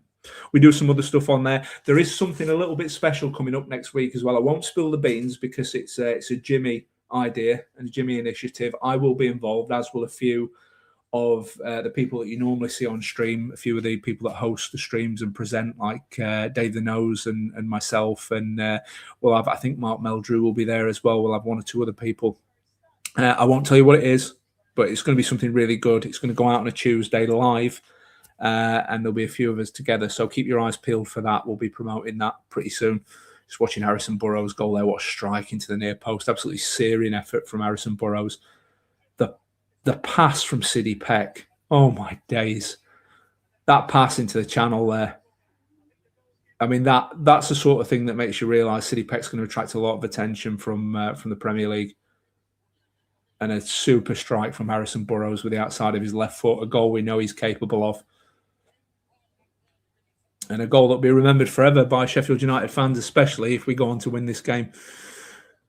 But yeah, get yourselves over to Ramble FC. Check out all that stuff. We're close to 3,000 subscribers, so we would appreciate some more subs to get over that hurdle, that milestone, if you like. And we, as I say, we're doing some of the good stuff on there. We've got Behind the Ramble as well, which is mostly Jimmy putting out some content on there, some alternative content, a few things that are kind of a little bit Sheffield United related as well, but some stuff about him and his life as well, and all the stuff that happens behind the scenes with the Ramble. And there's some really good stuff on there as well. So go and check that out as well, and make sure you subscribe to that and you won't miss any of it. We've got William as well. Love me some Kitchen or Caravan Jimmy. Yeah, Kitchen or Caravan Jimmy. Yeah, I think his caravan's in Filey, isn't it?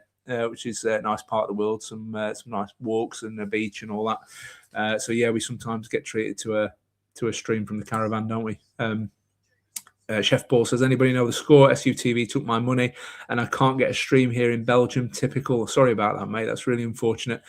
I've had some issues with SUTV myself at times. Normally it's pretty good, but every now and again it can let you down, and it must be a nightmare if you're trying to watch the game in another part of the world as well. Daniel says we should be beating them 4-0. We are doing too much passing back to Cooper, but we did have some nice passes up the field opening game. Yeah, possibly, Daniel. I think there's a temptation, isn't there, to go after them and try and really stick it on them and go and get a third and a fourth. But honestly, I think we've done the right thing first half. I think we've got in front, and then we are trying to work the ball around and make them chasers now and keep the ball away from them. And I think that's going to get, they're going to get tired. And when they get to, as has been pointed out in the comments, when they get to an hour, they're going to struggle to make any meaningful changes to rotate the side and get some fresh legs on. They'll be able to get fresh legs on, of course, but it's what the ability level of those fresh legs is compared to what we've got on the bench. So I think United are doing the right thing. They're being quite clinical and composed about it. Deborah says, it's not very often men can multitask. Nice to see that. You can, Lou. I hope your family get better soon. Yeah, they're not too bad, Deborah. They are on the mend. And the wife's, she's hardy. She's been at times looking after the kids this week when she's not been well herself, because I've got a full-time job as well. So I'm either out on the road or I'm at home, a mix of both. And even when I'm here, I'm pretty busy. So yeah, she's been doing a fantastic job with them, and the kids are pretty tough little soldiers as well. They're getting better now. I plied everyone with sweets and chocolate and things like that just before I came on, just a bit of comfort food for them while I'm on, but they seem to be getting on okay. Then just waiting for the second half to start now. I can't wait for the game to resume. We've got Davey Moore says, great stream. Lewis says, Dingo gone looking at koala. Bless him, he was so excited for this. I know, Dave. He must be gutted. Well, I know he is. I've got a message from him now, actually. He's messaged me back. Can you send us guest link? Oh yeah, we'll try that. Good shout. So I'm gonna plumb it into my phone here rather than try and do it from.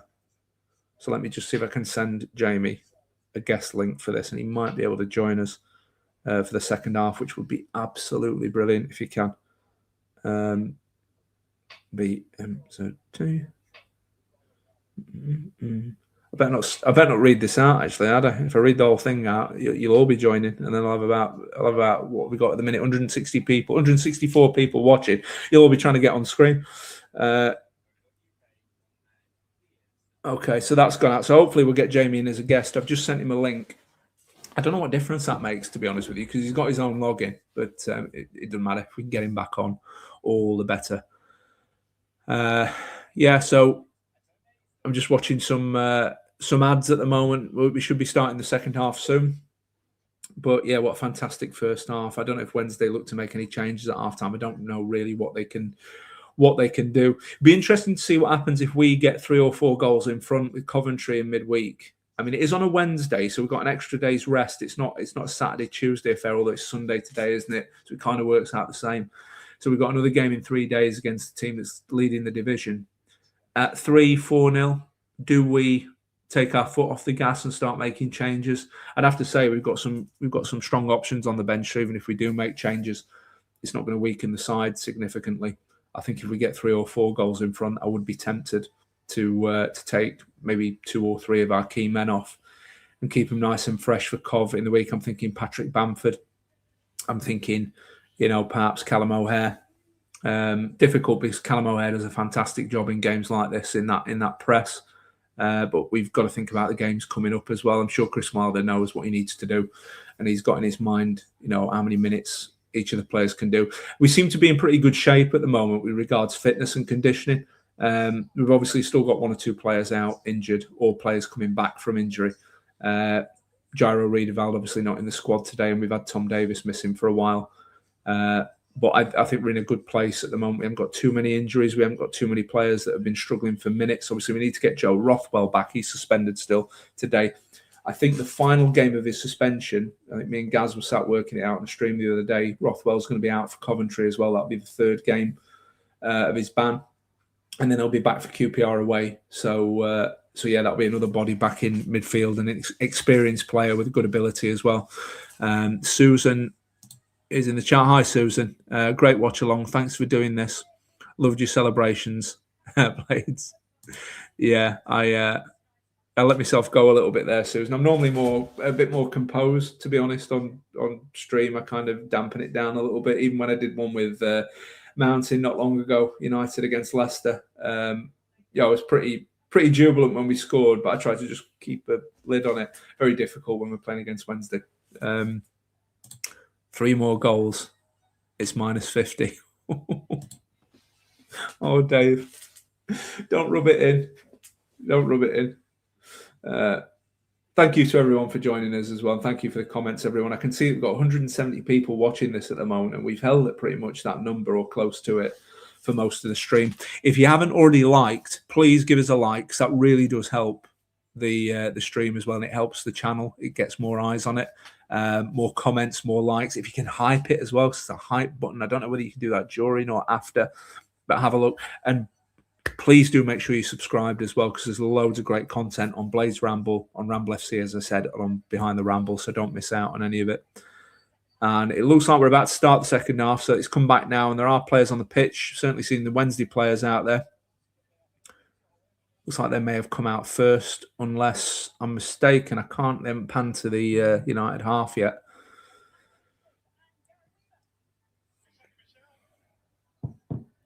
Yeah, no, both teams are out, and they're about to start the second half. So the Greasy Chip Butty song rings around the ground, and United are now going to be attacking the Bramall Lane end. Wednesday attacking our cop. And their ploy of making us kick towards the cop first half. Yeah, that really worked, didn't it? Well done. Great thinking. And Wednesday get us underway. That's gone back to Dieng, who's going to loft the ball forward.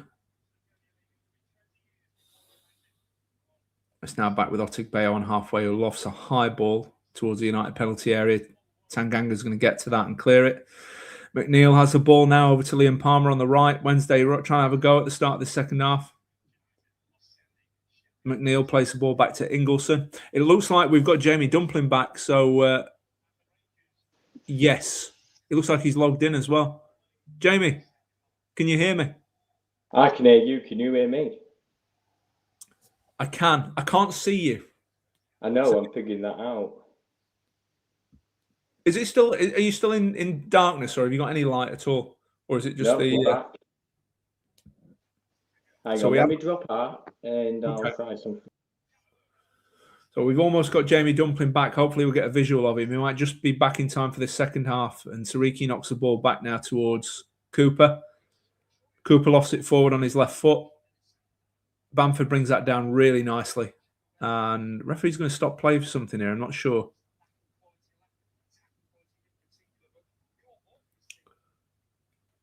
Looks like we're going to get Jamie.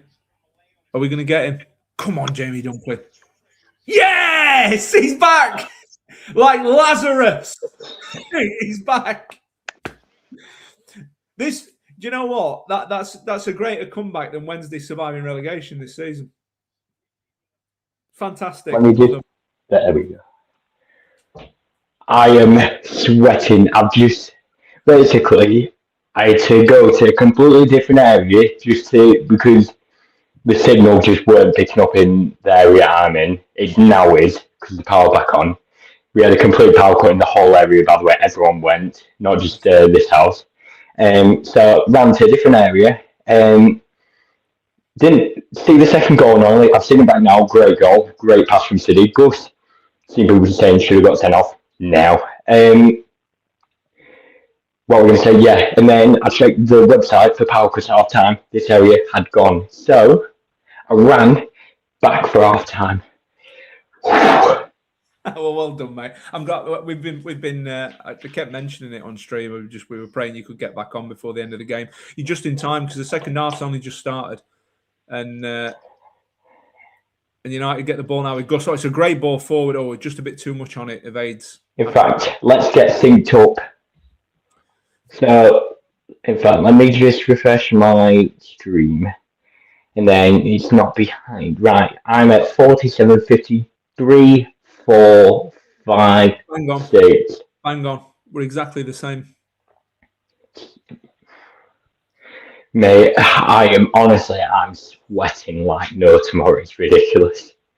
Well, it's hot there as well, even at night. But yeah, you've done well to get back on, mate. So I didn't fear the worst. But when you first disappeared, you looked like a silhouette on Crime Watch. I was looking at anything that's a bit creepy. Power went, and I was right confused. I thought, has the fuse gone or something? Or even someone played a practical joke and just turned the power off. No, it just went. It just simply cut out. Honestly, ridiculous. Callum O'Hare looking to steal the ball here. Wednesday really having a go here, mate. They're trying. They've had a shot.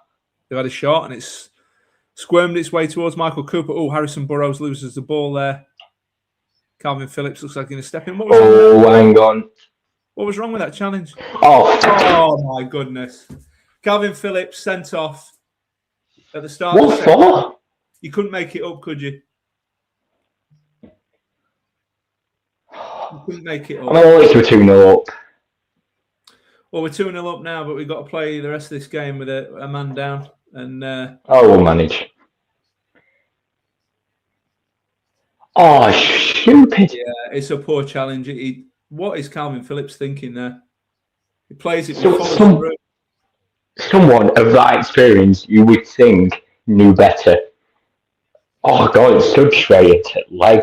He leaves a bit on there. That's crazy from Calvin Phillips. What is he doing there?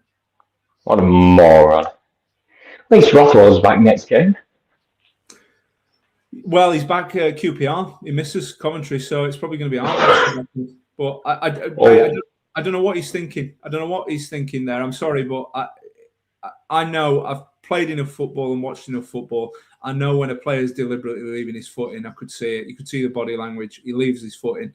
So I don't think we can have any complaints about that. But a really poor decision making from Calvin Phillips. It might cost us the opportunity to really put them to the sword now. I mean, the one I dropped off, what did you think so far? Because I didn't get a chance to ask you this. Say again, mate. I didn't catch that. When I dropped off, how did we play? We were all right. We weren't, there was a comment, I think it was, it might have been from Daniel or Sheila, I think it was from Daniel, saying that, we maybe should have gone after him and gone after a third, fourth goal. I think we were doing the right thing. We were keeping the ball away from them and just trying to tire them out and get them to chase us a bit. That's going to be more difficult now with 10 men. So I think we were doing all right. We were doing the right things. What's it coming on? Come on. So there's going to be a substitution. Be interesting to see who he takes off, mate. Because you can't. It's not like you can pull a striker off, really, because we've got Patrick Bamford's he's our lone striker. So I think Gus. It could be Gus or it could be Brooks, I think. Well, Gus is on a yellow, I'm pretty sure, so it might be that, just to sort of prevent it from getting worse. Wednesday free kick now. And this gives Wednesday an opportunity now to make something of this game. It's really disappointing from Calvin Phillips. United looking to get the ball away. When was the last time they were sending off in the Still City derby? I remember one, I think in the Brian Robson era, didn't Matt Kilgallen get sent off? Kilgallen got sent off. You might have been very young at that point, mate. Matt Kilgallen in the, early mid-2000s, I think he got sent off at Hillsborough in a derby. Early mid-2000s? I may have not been alive. That depresses me so much. Looks like O'Hare's going to try and steal the ball back. And see, this is going to be the problem now. That's going to give Wednesday a real lift, and they'll try and step into us now with that man advantage. I don't mind it, to be fair. Hang on. I think with Neil coming in. Oh, my God. Jesus. 2-1. That's bad. That is really bad. Wednesday going berserk in the away end. I don't blame them. That's really bad. While they enjoy that, let's get to some comments. Christ. Sports and Leicester appealing their points deduction. I don't know enough about it, Paul, to be honest with you, in terms of the charges. But it seemed pretty clear cut to me. Obviously, they're coming back to try and get that reduced or withdrawn. So we'll see, mate. Ian celebrating the fact before the Wednesday goal that Jamie was back. Hope the bat hasn't followed you. I absolutely bricked it. By the way, Cooper's going to get some absolute abuse. It's not just down to him, it's poor defending, but yeah, he will get some flack for that. Red card coming, yeah. Luke, my brother, this is my brother, Jamie Luke. I think you were off when he started commenting about my older brother. He said we only need 10 men. Hope so, mate. So Gus has been taken off. It's Gus that's gone off for Ollie Arblaster. After party cancelled, said Daniel. Not quite yet, Daniel. Not quite yet. Can see us throwing it all away here, lads. Let's hope not, Jordan. It's going to be more difficult now because even though they're an inferior side, they've got a man advantage. Is that 2 games in a row they've scored in? I think it is, yeah. Because was it the last game where not Liam Palmer, it was Jamal Lowe, wasn't it? Was that the last game where he scored? I think it might be. They're just coming on again here. This is a bit worrying. We need to settle things down here. We're getting moved around a little bit too much for my liking. What have I come back to? I've left 2-0 up, come back 10 men, and conceded a goal. Honestly, it's the most United thing this game. Honestly, 2-0 up, just throwing it away with a 10-man and goal conceded. Well, these ex-Leeds players, they like getting sent off, don't they? Rothwell pretty much on his debut straight away. Well, hopefully Liam Cooper can do the same. Yeah, hopefully so. Patrick Bamford steals the ball back. Come on, get up and support him, Cal. Callum O'Hare moving forward. I can see Ty Campbell coming on here just for the pace on the breakaway, because if they're dominating the ball like this for a long time, then it's going to really be something we're needing. And at the minute, it's not looking great. It's like Charlton, this all over again for me. Palmer plays the ball in. It's cleared at the near post by Arblaster. I think we can regain some control of this, Jamie, but we need to settle down. We're a little bit shell-shocked by that sending off and the goal. And this is. I thought I saw one of your bosses there. This is Charlton all over again. It's a repeat near enough of this, and somehow Charlton are playing worse against 10 men than these actually. In fact, Charlton played against 9 men and looked worse. This is bad. Corner coming in here, cleared by Arblaster at the near post. Wednesday with the ball into the box. Oh my God. Cleared forward, and now Bamford's going to try and bring the ball down, but he looks like he might lose out. He does. Yeah, we're under some pressure now. We need to just settle down at the minute. Wednesday playing the ball in, and it's cleared at the near post by Sariki. It's all Wednesday at the minute. Ball comes in from the left. Cooper's playing. Jesus. Needs to slow things down. Cooper's down here, yeah, needed. Well, on the bright side, we're nearly at 200 views. It's the most it's peaked whole stream. Probably got some Wednesday fans in here now. Classic Blades, absolutely gutted, says Hutch North.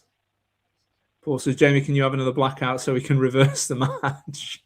Honestly, I'm not against it at this point. I'm losing the will to live. It's never straightforward, is it? For all the dreams we had about excuse me, it stuck in my throat there. For all the dreams we had about putting them to the sword, it's just it's never straightforward. It's a good goal from McNeil, to be fair. Shifts inside. Very good goal. Good finish. He's been a good player for him this season, actually. He's been one of the few little sort of bright spots for them. And probably one of the few that could potentially do something. Bamford goes down and draws a free kick there, just outside the Wednesday area. So think United just settling down a little bit now and trying to regain a little bit of control. I really would be thinking about bringing Campbell on in to save Bamford as well, because Coventry now is arguably one of the hardest games of the season, and we're just not going to be able to. He's just showing it now on match stats since the red card. They've had 91% possession. That is mental. And to think that our deadline day signings, the last minute ones, both have been sent off already in their United career, and neither can play versus Coventry. Well, Burrows is going to swing a free kick in just outside the left edge of the penalty area towards the back post. Oh, and it's begging. It's begging to be headed. Close for a penalty. Patrick Bamford's complaining of a shirt pull, I think, there. I think it might have been pulled down there. Someone's got to get on there. Sure, they're not showing it great. Yeah, they're really going to come at us now. Yeah, we've gone from being completely in control to this situation now, and it's just crazy from Calvin Phillips. I don't know what he's thinking. I thought we were going to give the pen then. I almost absolutely lost my mind.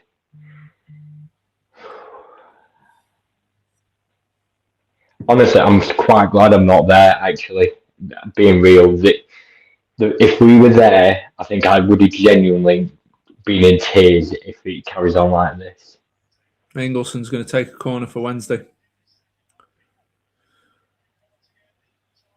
And United may just get that away. It's Callum O'Hare, and he clears it.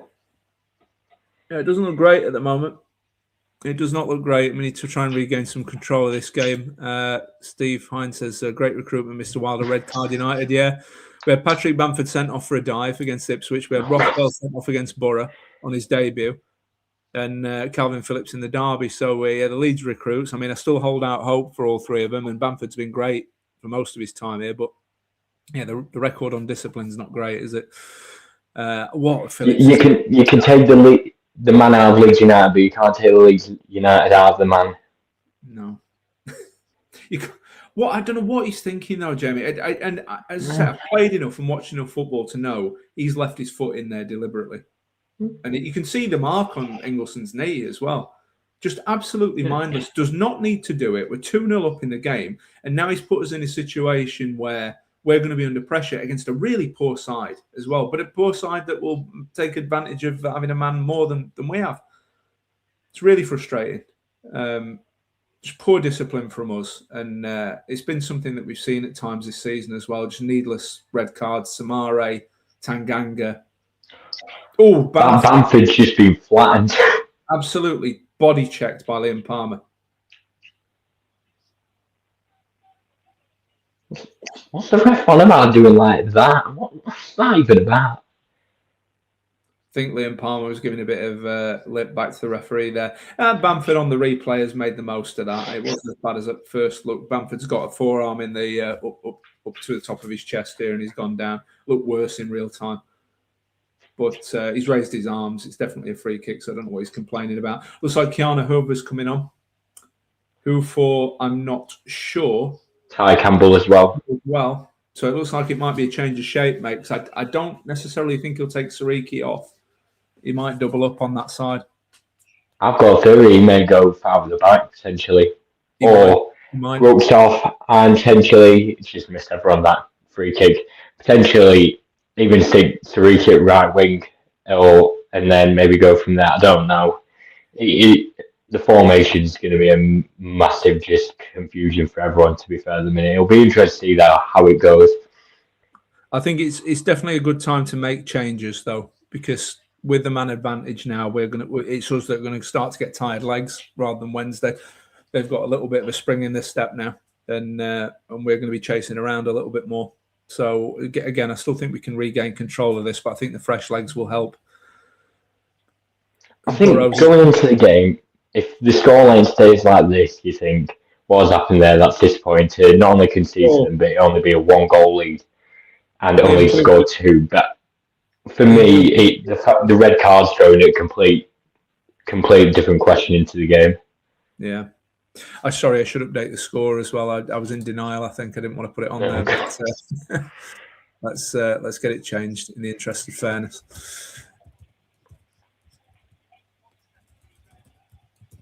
Liam Cooper, sorry, weren't he in Bulgaria last season? Liam Palmer was. What was he on loan? No, Liam Cooper, sorry. I'm pretty sure he was at Bulgaria last season as a free agent, and then they picked him up. I'll bow to your better knowledge on that, mate. I'm not sure, in all honesty. I know I think so. These shores. Brooks for Helder, so farther back potentially. Not a great look. We'll see Sariki playing more of a natural wing-back role. I think he'll push on a little bit more, but they'll double up on that side.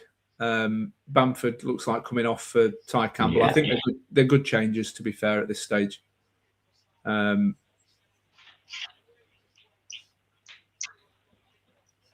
did you see Bamford's celebration? No, I didn't. I think I was celebrating, doing my own celebrations. What a legend.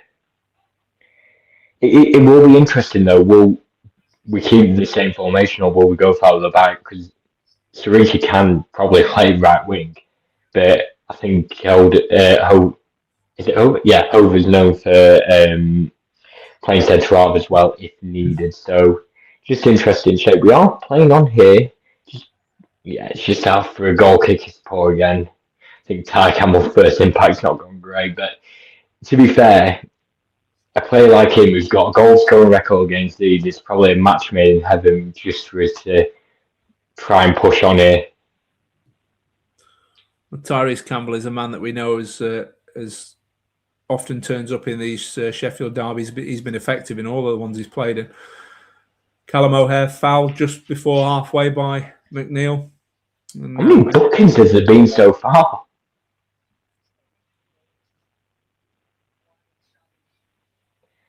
I think that, McNeil's been booked. This is getting ridiculous on the amount of bookings. By the way, I just want to point to I might be skipping a few comments, but I think this is a Leeds fan team, this of all people. It's not a great look.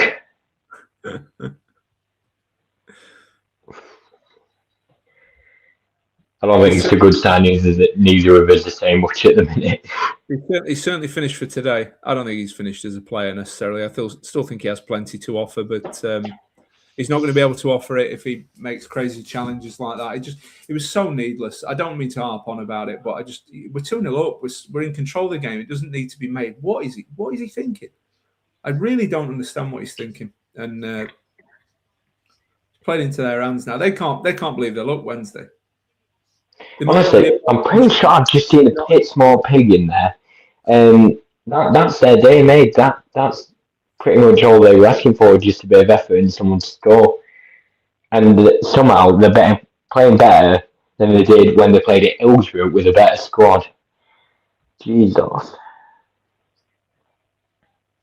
Yeah, his father the back he's gone for. It's 5-3-1, I think, gone for. Yeah, which does, I don't know how I feel about it. He certainly needed to make changes to freshen it up, but that could potentially allow them to come down the sides a little bit more and gain a bit of territory in those wide areas. That's the only trouble. But you've got to make sacrifices when you're down to 10 men. I think the good thing, the positive I can take from this is if it stays like this score-wise and people go, oh, you said 5-0, 6-0, we can say, look, sending off, change the game. It's our key man in midfield is completely decimated. Can't expect much. It's disappointing for me, Jamie. The one thing I'd said as well at 2-0 is let's not do anything daft. We're in control. Let's just keep them we've got them where we want them. I don't know what goes through a player's mind when they do something like that in these situations. I really don't. It's stupid. It's unnecessary, and it's ruined the game. And it'll take a lot to get forgiven for that for Calvin Phillips if we somehow concede another. Because Jesus Christ, it's not looking good at the minute. They are still sloppy though, and I think we're just going to climb the break. And I don't know who it is. They've done well to get out of it. It might be Carroll. No, it's City Peck. He's done very well there to keep going. Just pouncing on. Tried to play it through. It's not gone well. It's just played up into the air. I think Ty Campbell, just against Ingleson. Ingleson does win it, but it's in the mix there. Peck tries to flick it on again. He's still bouncing. Peck plays Ty Campbell. Ty Campbell. Go around a man. Goes down. No penalty. No claims from United there. It looked like he might have been fouled, but just gets closed off really, and looks like Ingleson shuts off the channel. Apologies. I said it was City Peck. It weren't a raw blaster. And I think I've got a theory on what scores this. Our cup colour.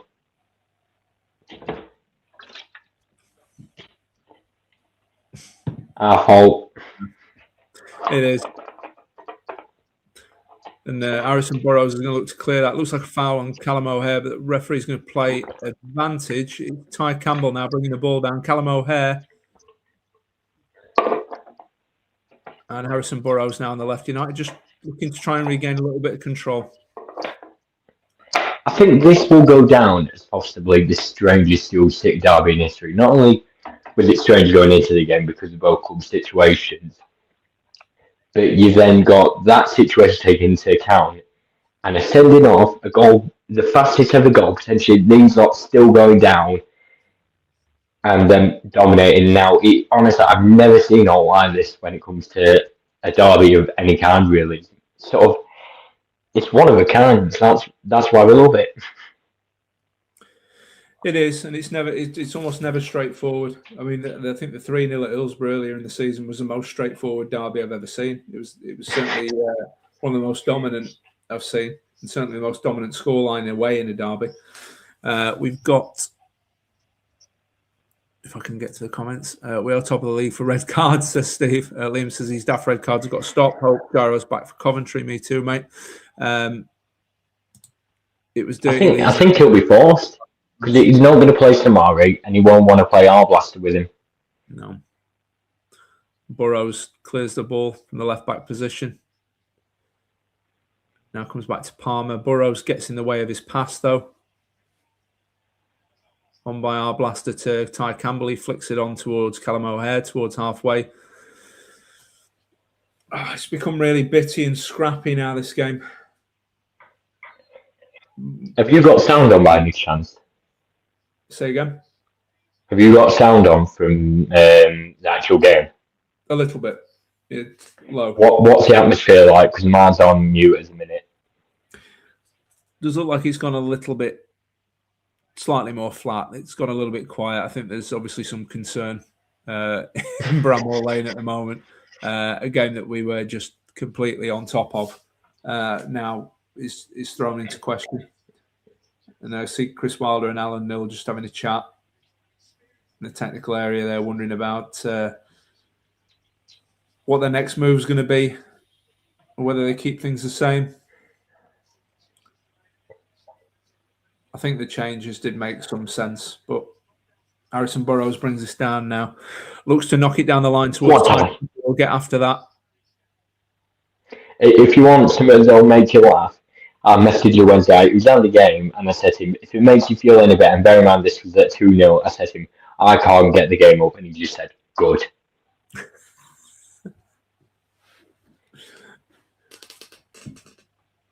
Yeah, I think I'd feel the same.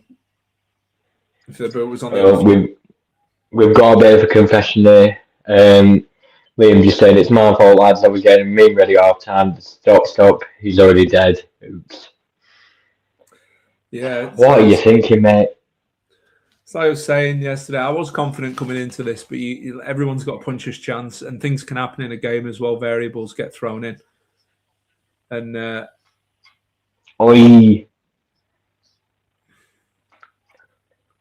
mate, don't look at the live chat, whatever you do. I don't know what's happened, but just don't look.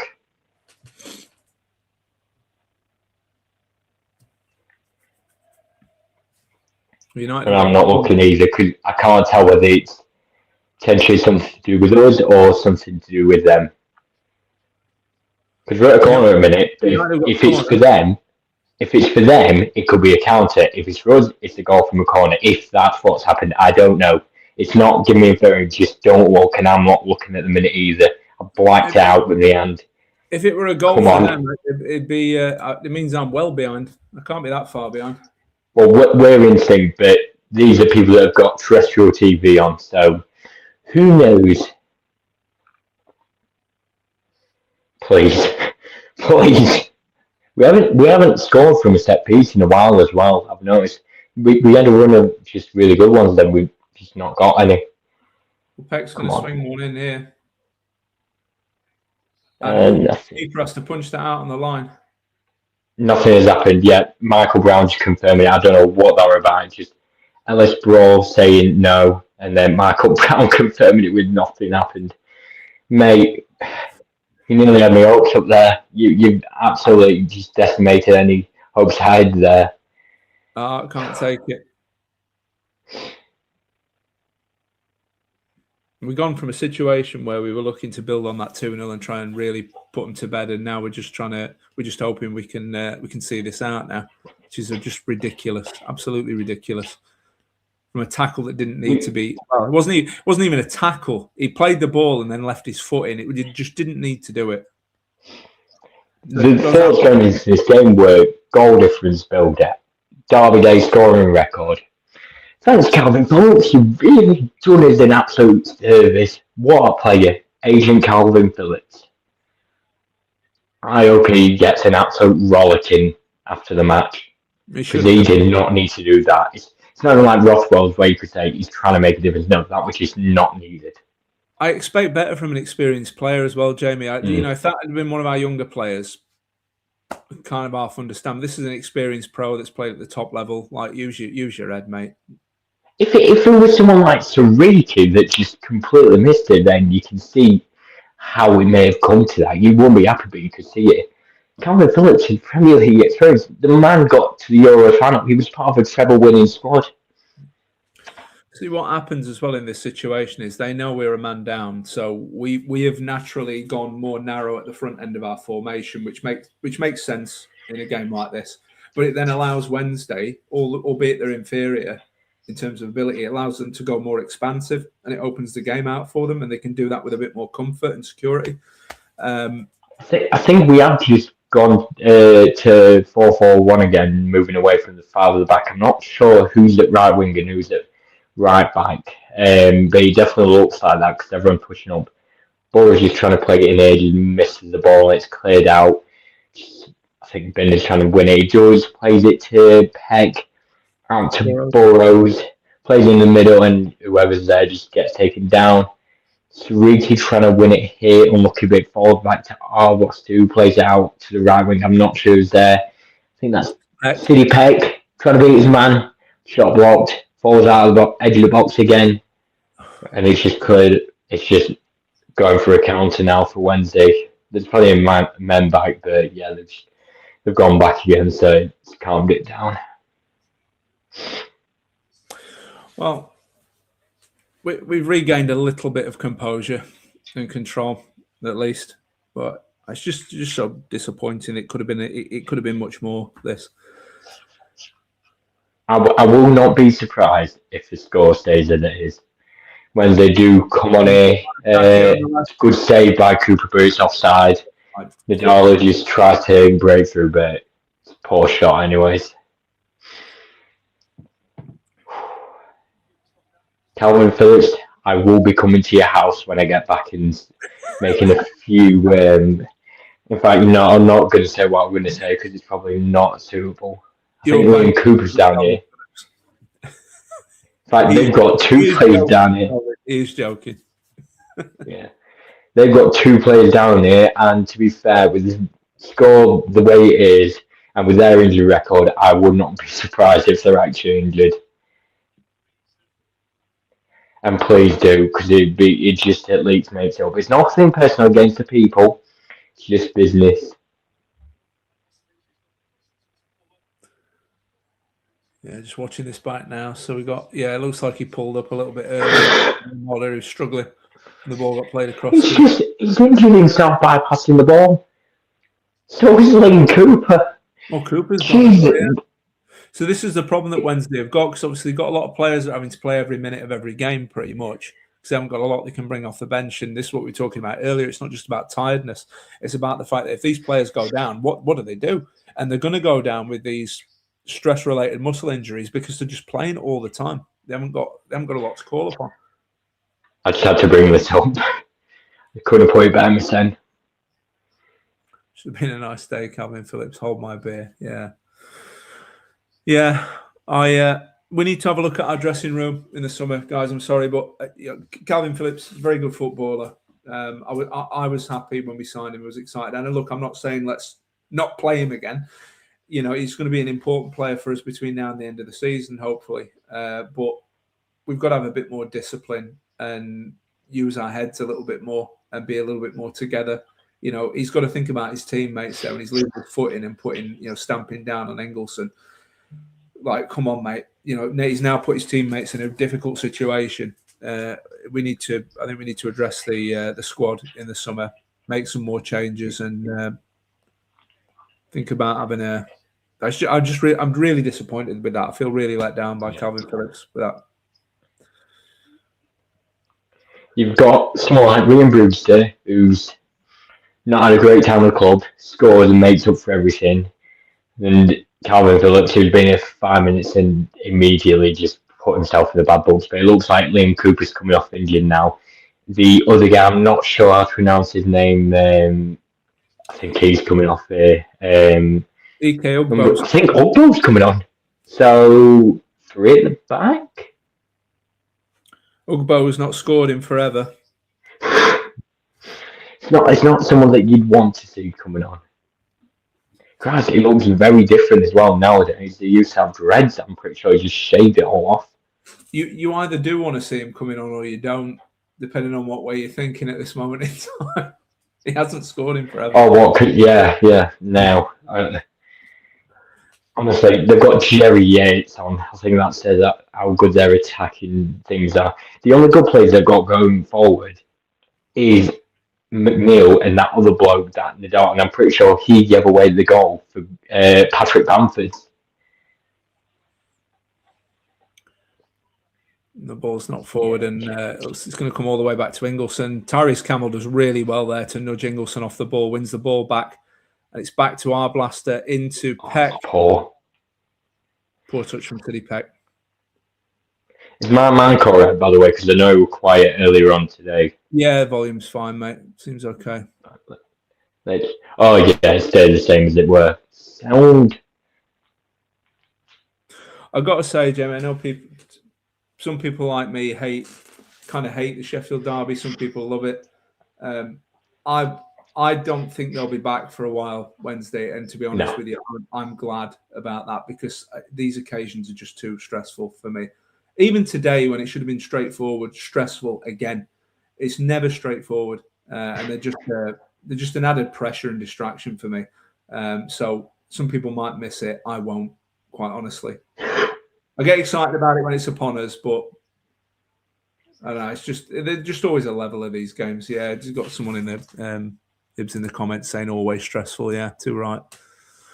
Hopefully Wilder will be here at the start of next season, says Ben. I hope so, Ben. I think it'd be very unwise to remove him again. We learned our lesson from that, hopefully.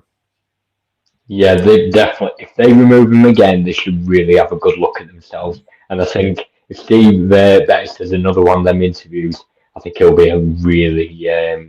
It won't go well, is how I'll put it. There'll be a few pitchforks and sticks with flames on them. City Peck taken down there, and it looks like I think this is going to finish 2-1, mate, which is a bit disappointing, but it could have gone a whole lot worse after they scored, to be honest. I'd take it at this point. It's another win in the derby for Chris Wilder. It sends Sheffield Wednesday down. You know, we get at least one thing that we wanted. Yeah, you can say, look, it would have been more, but Calvin Phillips happened. I think that's all you can say, because before that, we were cruising. We didn't have any issues, and then he's just coming in and absolutely ruined it. If we get another goal, it'll be I know these are bad, but one, it's a Steel City derby, and two, they're going for it, and three, it's just the situation we're in, to be honest. I think Sariki's trying to beat about four men there, he's just struggled there, but we're committing bodies forward, we're not sitting back by any means, and I think they're trying to get out, but they're just failing at it miserably. I think Ty Campbell or Sariki, I'm not sure. I've got a small screener, so I can't even tell who's who. Yeah, it's Sariki, and he just the ball was about to run out for a goal kick, so he quite sensibly slides in and puts it out for a Wednesday throw. We're going to make more changes here. So Samare and Hjelde coming on. I'm not against Hjelde. I'm not feeling Samare as a substitution. I'm not feeling him in general. It's not someone that I would have involved. I mean, maybe needs must in this situation. The fact that we haven't got Rothwell, Femi coming off. It's like Hjelde's come on for Femi. Coming on for O'Hare. It looks like we're just trying to see this out now.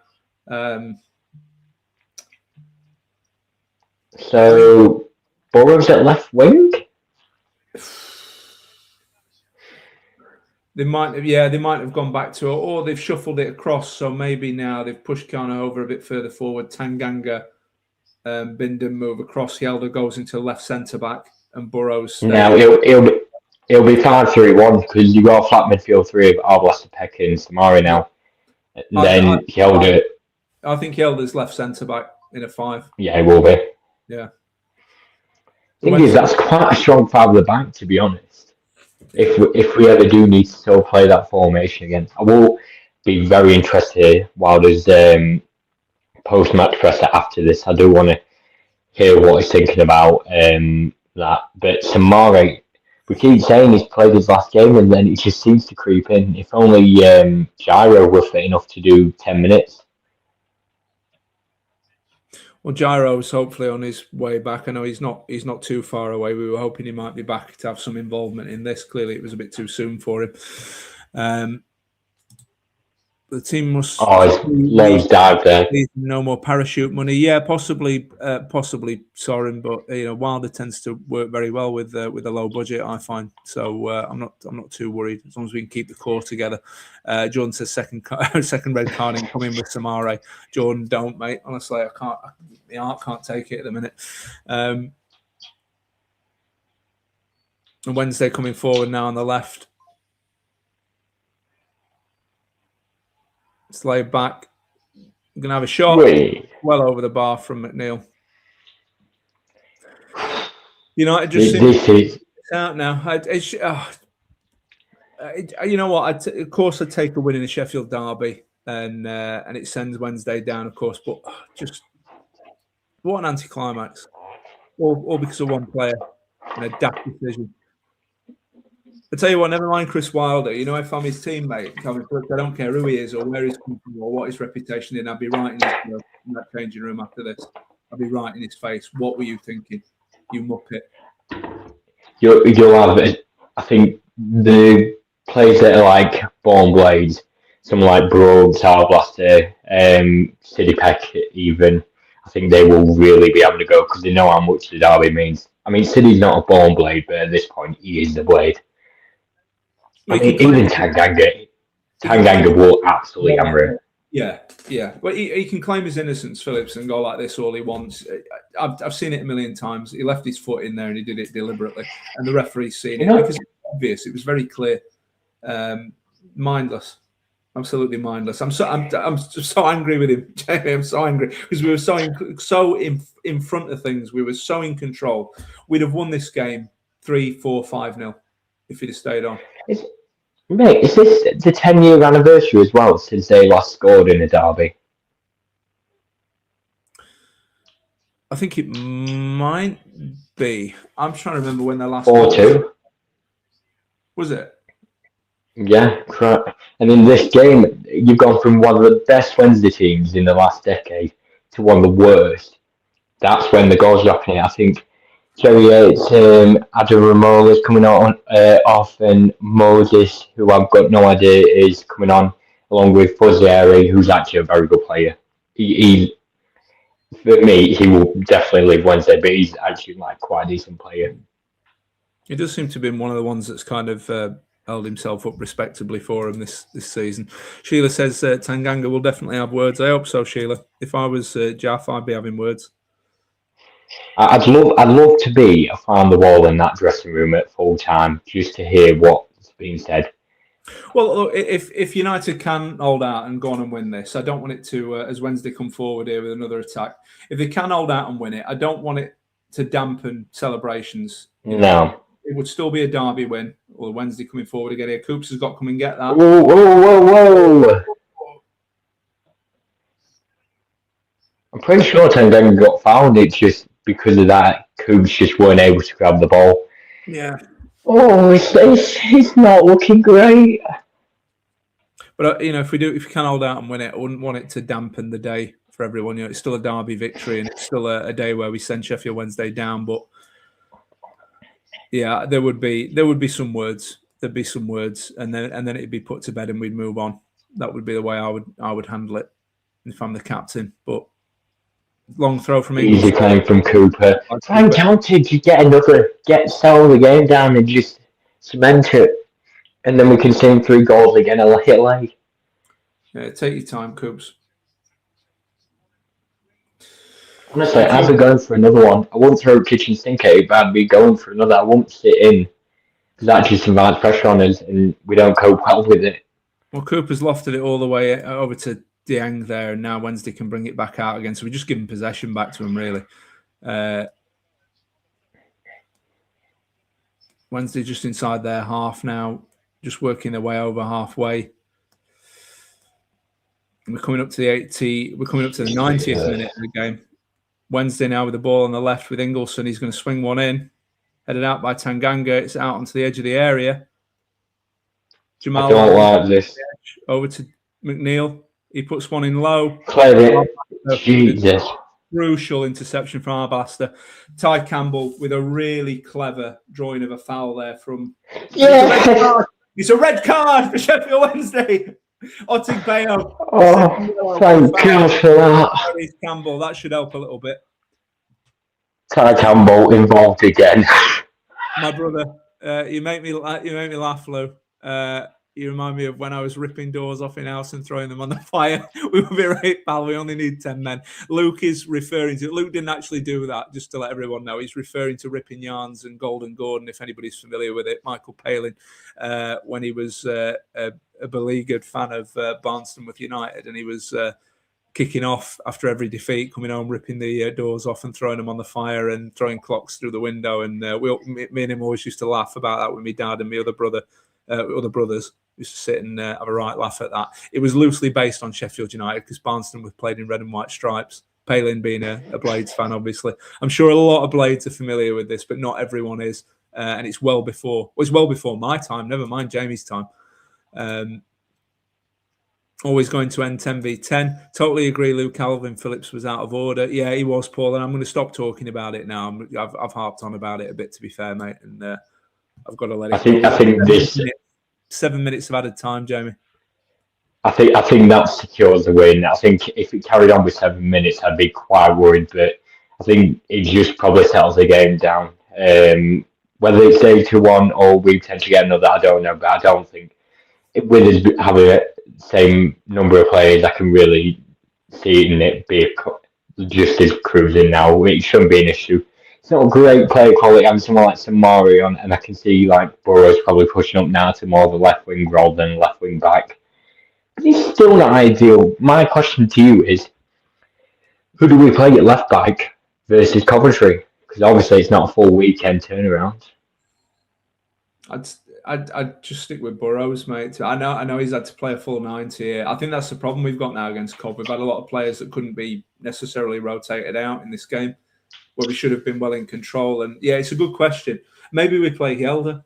Maybe, I mean, Chris will know, won't he, by then the condition and energy levels of the players. He'll probably have to make a decision on that. I think as well with Coventry's attacking, I saw it last night when I did the Watchalong on Ramble with Greg. Go and check it out if you haven't already. Nice little plug. They're very good going forward. And I think we probably just need someone that's a bit more defensively when it comes to full rights, and he can still offer that long throw in which we're missing from McCallum. They have just taken McNeil off. I can't remember who they brought on, but I know it's a centre-half who scored the own goal one at previous games. So yeah, they're probably just trying to secure the win. Ty Campbell nicked off it. What was that? Sorry, it's not Ty Campbell, it's Samare. I was looking at Ty Campbell. Oh, is it? Before it. It was Samare that nicked it. But because he's I was going to say that explains why it's such a terrible shot. I'm pretty sure Samara's left-footed as well, so note to self, don't let him shoot. Peck now with the ball in the middle. Passing to Campbell. It's Ty Campbell. It's a rank save. It's a really good save from Senny Dieng. A really good save. And Peck was following it in as well. He just managed to gather it. Ibra following it in. He held it as well. Yeah. Boro's left wing is going to. Yeah, Ty Campbell. So first Steel City derby, scored. Second, got an assist. Third, got 2 goals. Third, got a man sent off. It's just a little bit under his foot, that finish from Ty. He's a bit unlucky. It's a little bit under his foot. And Senny Dieng knows where it's going as well. It can only go one way. It's going into that corner. It's a good save, though. It is a good save. It's a really good save. And he does what good goalkeepers do. He knows where it's going. He times himself going down just right, gets a strong hand behind it. Long throw from Ingleson. United try to get that clear. Comes as far as take your time. Yeah, playing on, count it. Go on, he's off. Now nudge it on, and he draws a foul. Very well played there, Jibril Samara. I'm his biggest critic, but he did really well there, breaking over halfway. Moses has been booked. He's only been on the pitch for about 10 minutes. Phillips won't care. He's a lone player, says Barry. No. Why do the players... Phillips will. Says Paul. Phillips will, because he's trying to raise the stock, and this is not what you want when you're trying to raise your stock. No. Look at Siddiq. He will be a captain of some club, whether he's with us or a different club. He will captain them in the future, 100%. He's just probably too inexperienced, but he's got the character. Leader. He's a born leader. Absolutely. I hope he captains us. Well, he did in one of, I think, Sellers' last games. I think he captained us. Yeah. Which is surprisingly a good thing Sellers did. I know, it's amazing. But you can see even at times, not always, but he'll sometimes do the team talk, so whatever it's called, like when you're in a huddle, he does talking. Oh, let's pull that. Just going out for a goal kick here. Well, I was trying to switch that. 2 minutes to go. He's hoping someone anticipated that. Well, it's certainly not been uneventful, mate. We've had 2 Sheffield United goals, one very early in the first half. We've had an unlikely Wednesday goal. We've had 2 sendings off. You've had a power cut. We've not been without drama, have we? Well, it seems like they've just cut to the crowds. Both crowds are on the feet, singing "If You Don't Pounce." Our Blaster. Go on, Blaster. Sidney Peck's there. He plays it to Sidney Peck. Oh, and a save again. How have we not? We should have still won this game 3 or 4-1. That's how bad they are. Has he missed? Oh, straight at him. Try to go through the legs.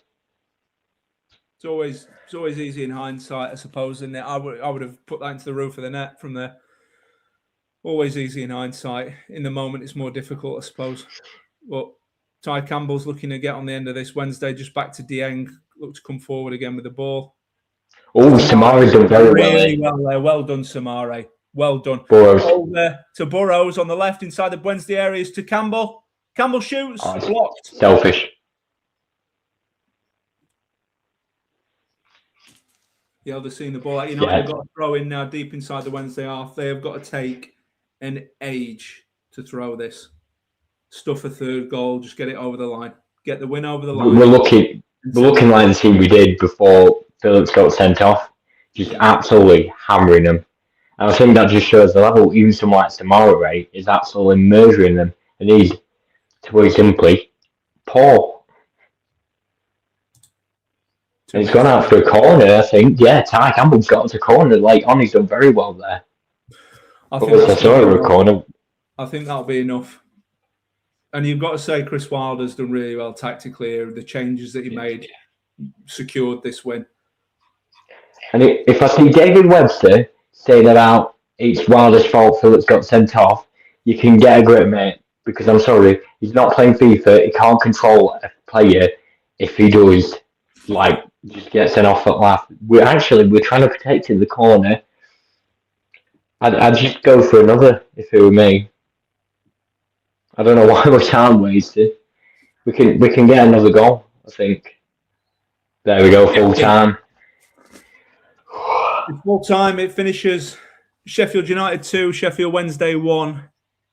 We made a lot heavier work of it than we should have, all thanks to a moment of mindlessness from one player, Calvin Phillips, with the red card.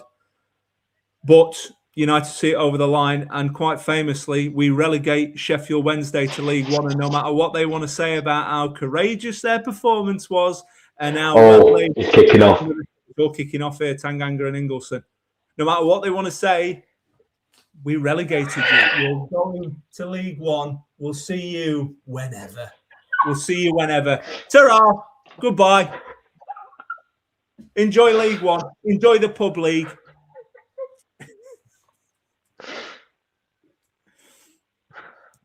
I don't even know what to respond with. I look back to the iPad and I just see you staring into the lens. Great watch along, lads. They're gone. Yeah, thank God. Goodbye, piggies. Goodbye. The Shoreham ain't going to cry. A nice hour for relegated from Ian. KP red card. Just took the joy out of the win for me. Great watch along, lads. Glad you got back on, Jamie. Well done. It should have been very enjoyable, stress-free afternoon, but Classic Blades make us sweat. We've relegated them. We have, Hutch. We have certainly done that. It's the most United Sorry, Luke. It's the most United thing we could have done, and yet still come out and win that game. Honestly, ridiculous team, but we love them for it. They'll use that as some way of talking their way out of the significance of this as well. And they can grow up, because when they went down to the same number of players, we killed them. When we were before the sending off, hammering them. So you can't really say, we've relegated them. They've never relegated us. So there we are. So, finishes Sheffield United 2, Wednesday 1. Let's see if we've got any more comments. So is Deborah with Bye Bye Piggies. That's familiar. Thanks, lads. Great watch along, says Hutch. Yeah, thank you to everyone for joining us. And as you say, it's not been as stress-free as we would have hoped. At 2-0, I think if Calvin Phillips had not made the decision that he made and had have stayed on the pitch, and we'd have had 11 men for the rest of the game, I think we could have really put them to bed. But it wasn't to be. All importantly, we've got another win. It's another win in our push to try and get back towards a playoff place. And Gus is running around now with a George Baldock tribute, Greek flag, top man, crest on it. I think both teams will probably come happy out of that, to be fair. They'll be happy they've scored and put a bit of effort in. We're happy that we've got through having 10 men and kept going and we've won. What are they singing about? None of those players or that manager will be there next season. They're singing. There's nothing to sing about. It's the remains of an absolute mess. And they'll all be gone next season and they'll be having a complete rebuild. Doesn't take much to get them excited, does it? I think you can count on one hand the amount of people that will still be there. It might be Liam Palmer because he missed Sheffield Wednesday at that point. Pedersen, if he goes back to an assistant role or something.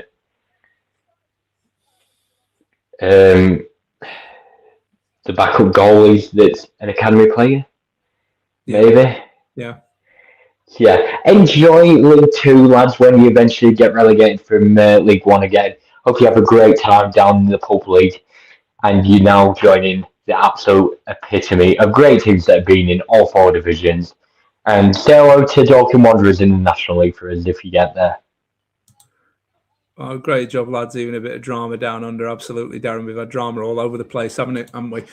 So it leads us with was just to say thank you to everyone. Thank you for joining. We hope you've enjoyed the stream. We hope you found a way to enjoy the latter stages of that game. It was a bit more stressful than we'd anticipated it being. We've just seen the players now with the Starman tribute, the Greek flag in front of the Kop, just getting a nice photo in there, which I'm sure we'll get a good snapshot of later. Sorry, but yeah, thank you to everyone.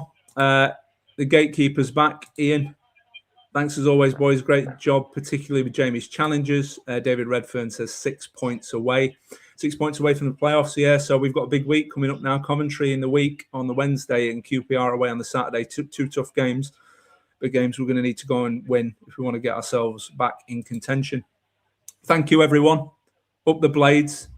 Mate, there's only one thing left to do. We need to do a bit of a ramble sign-off. So I'm going to let you lead it and then I'll close it out. So that's Tom Barnsley, by the way. I've just seen on Sky. So big up, Tom. Yeah. With that being said, come on, you red and white wizards. Mind the gap.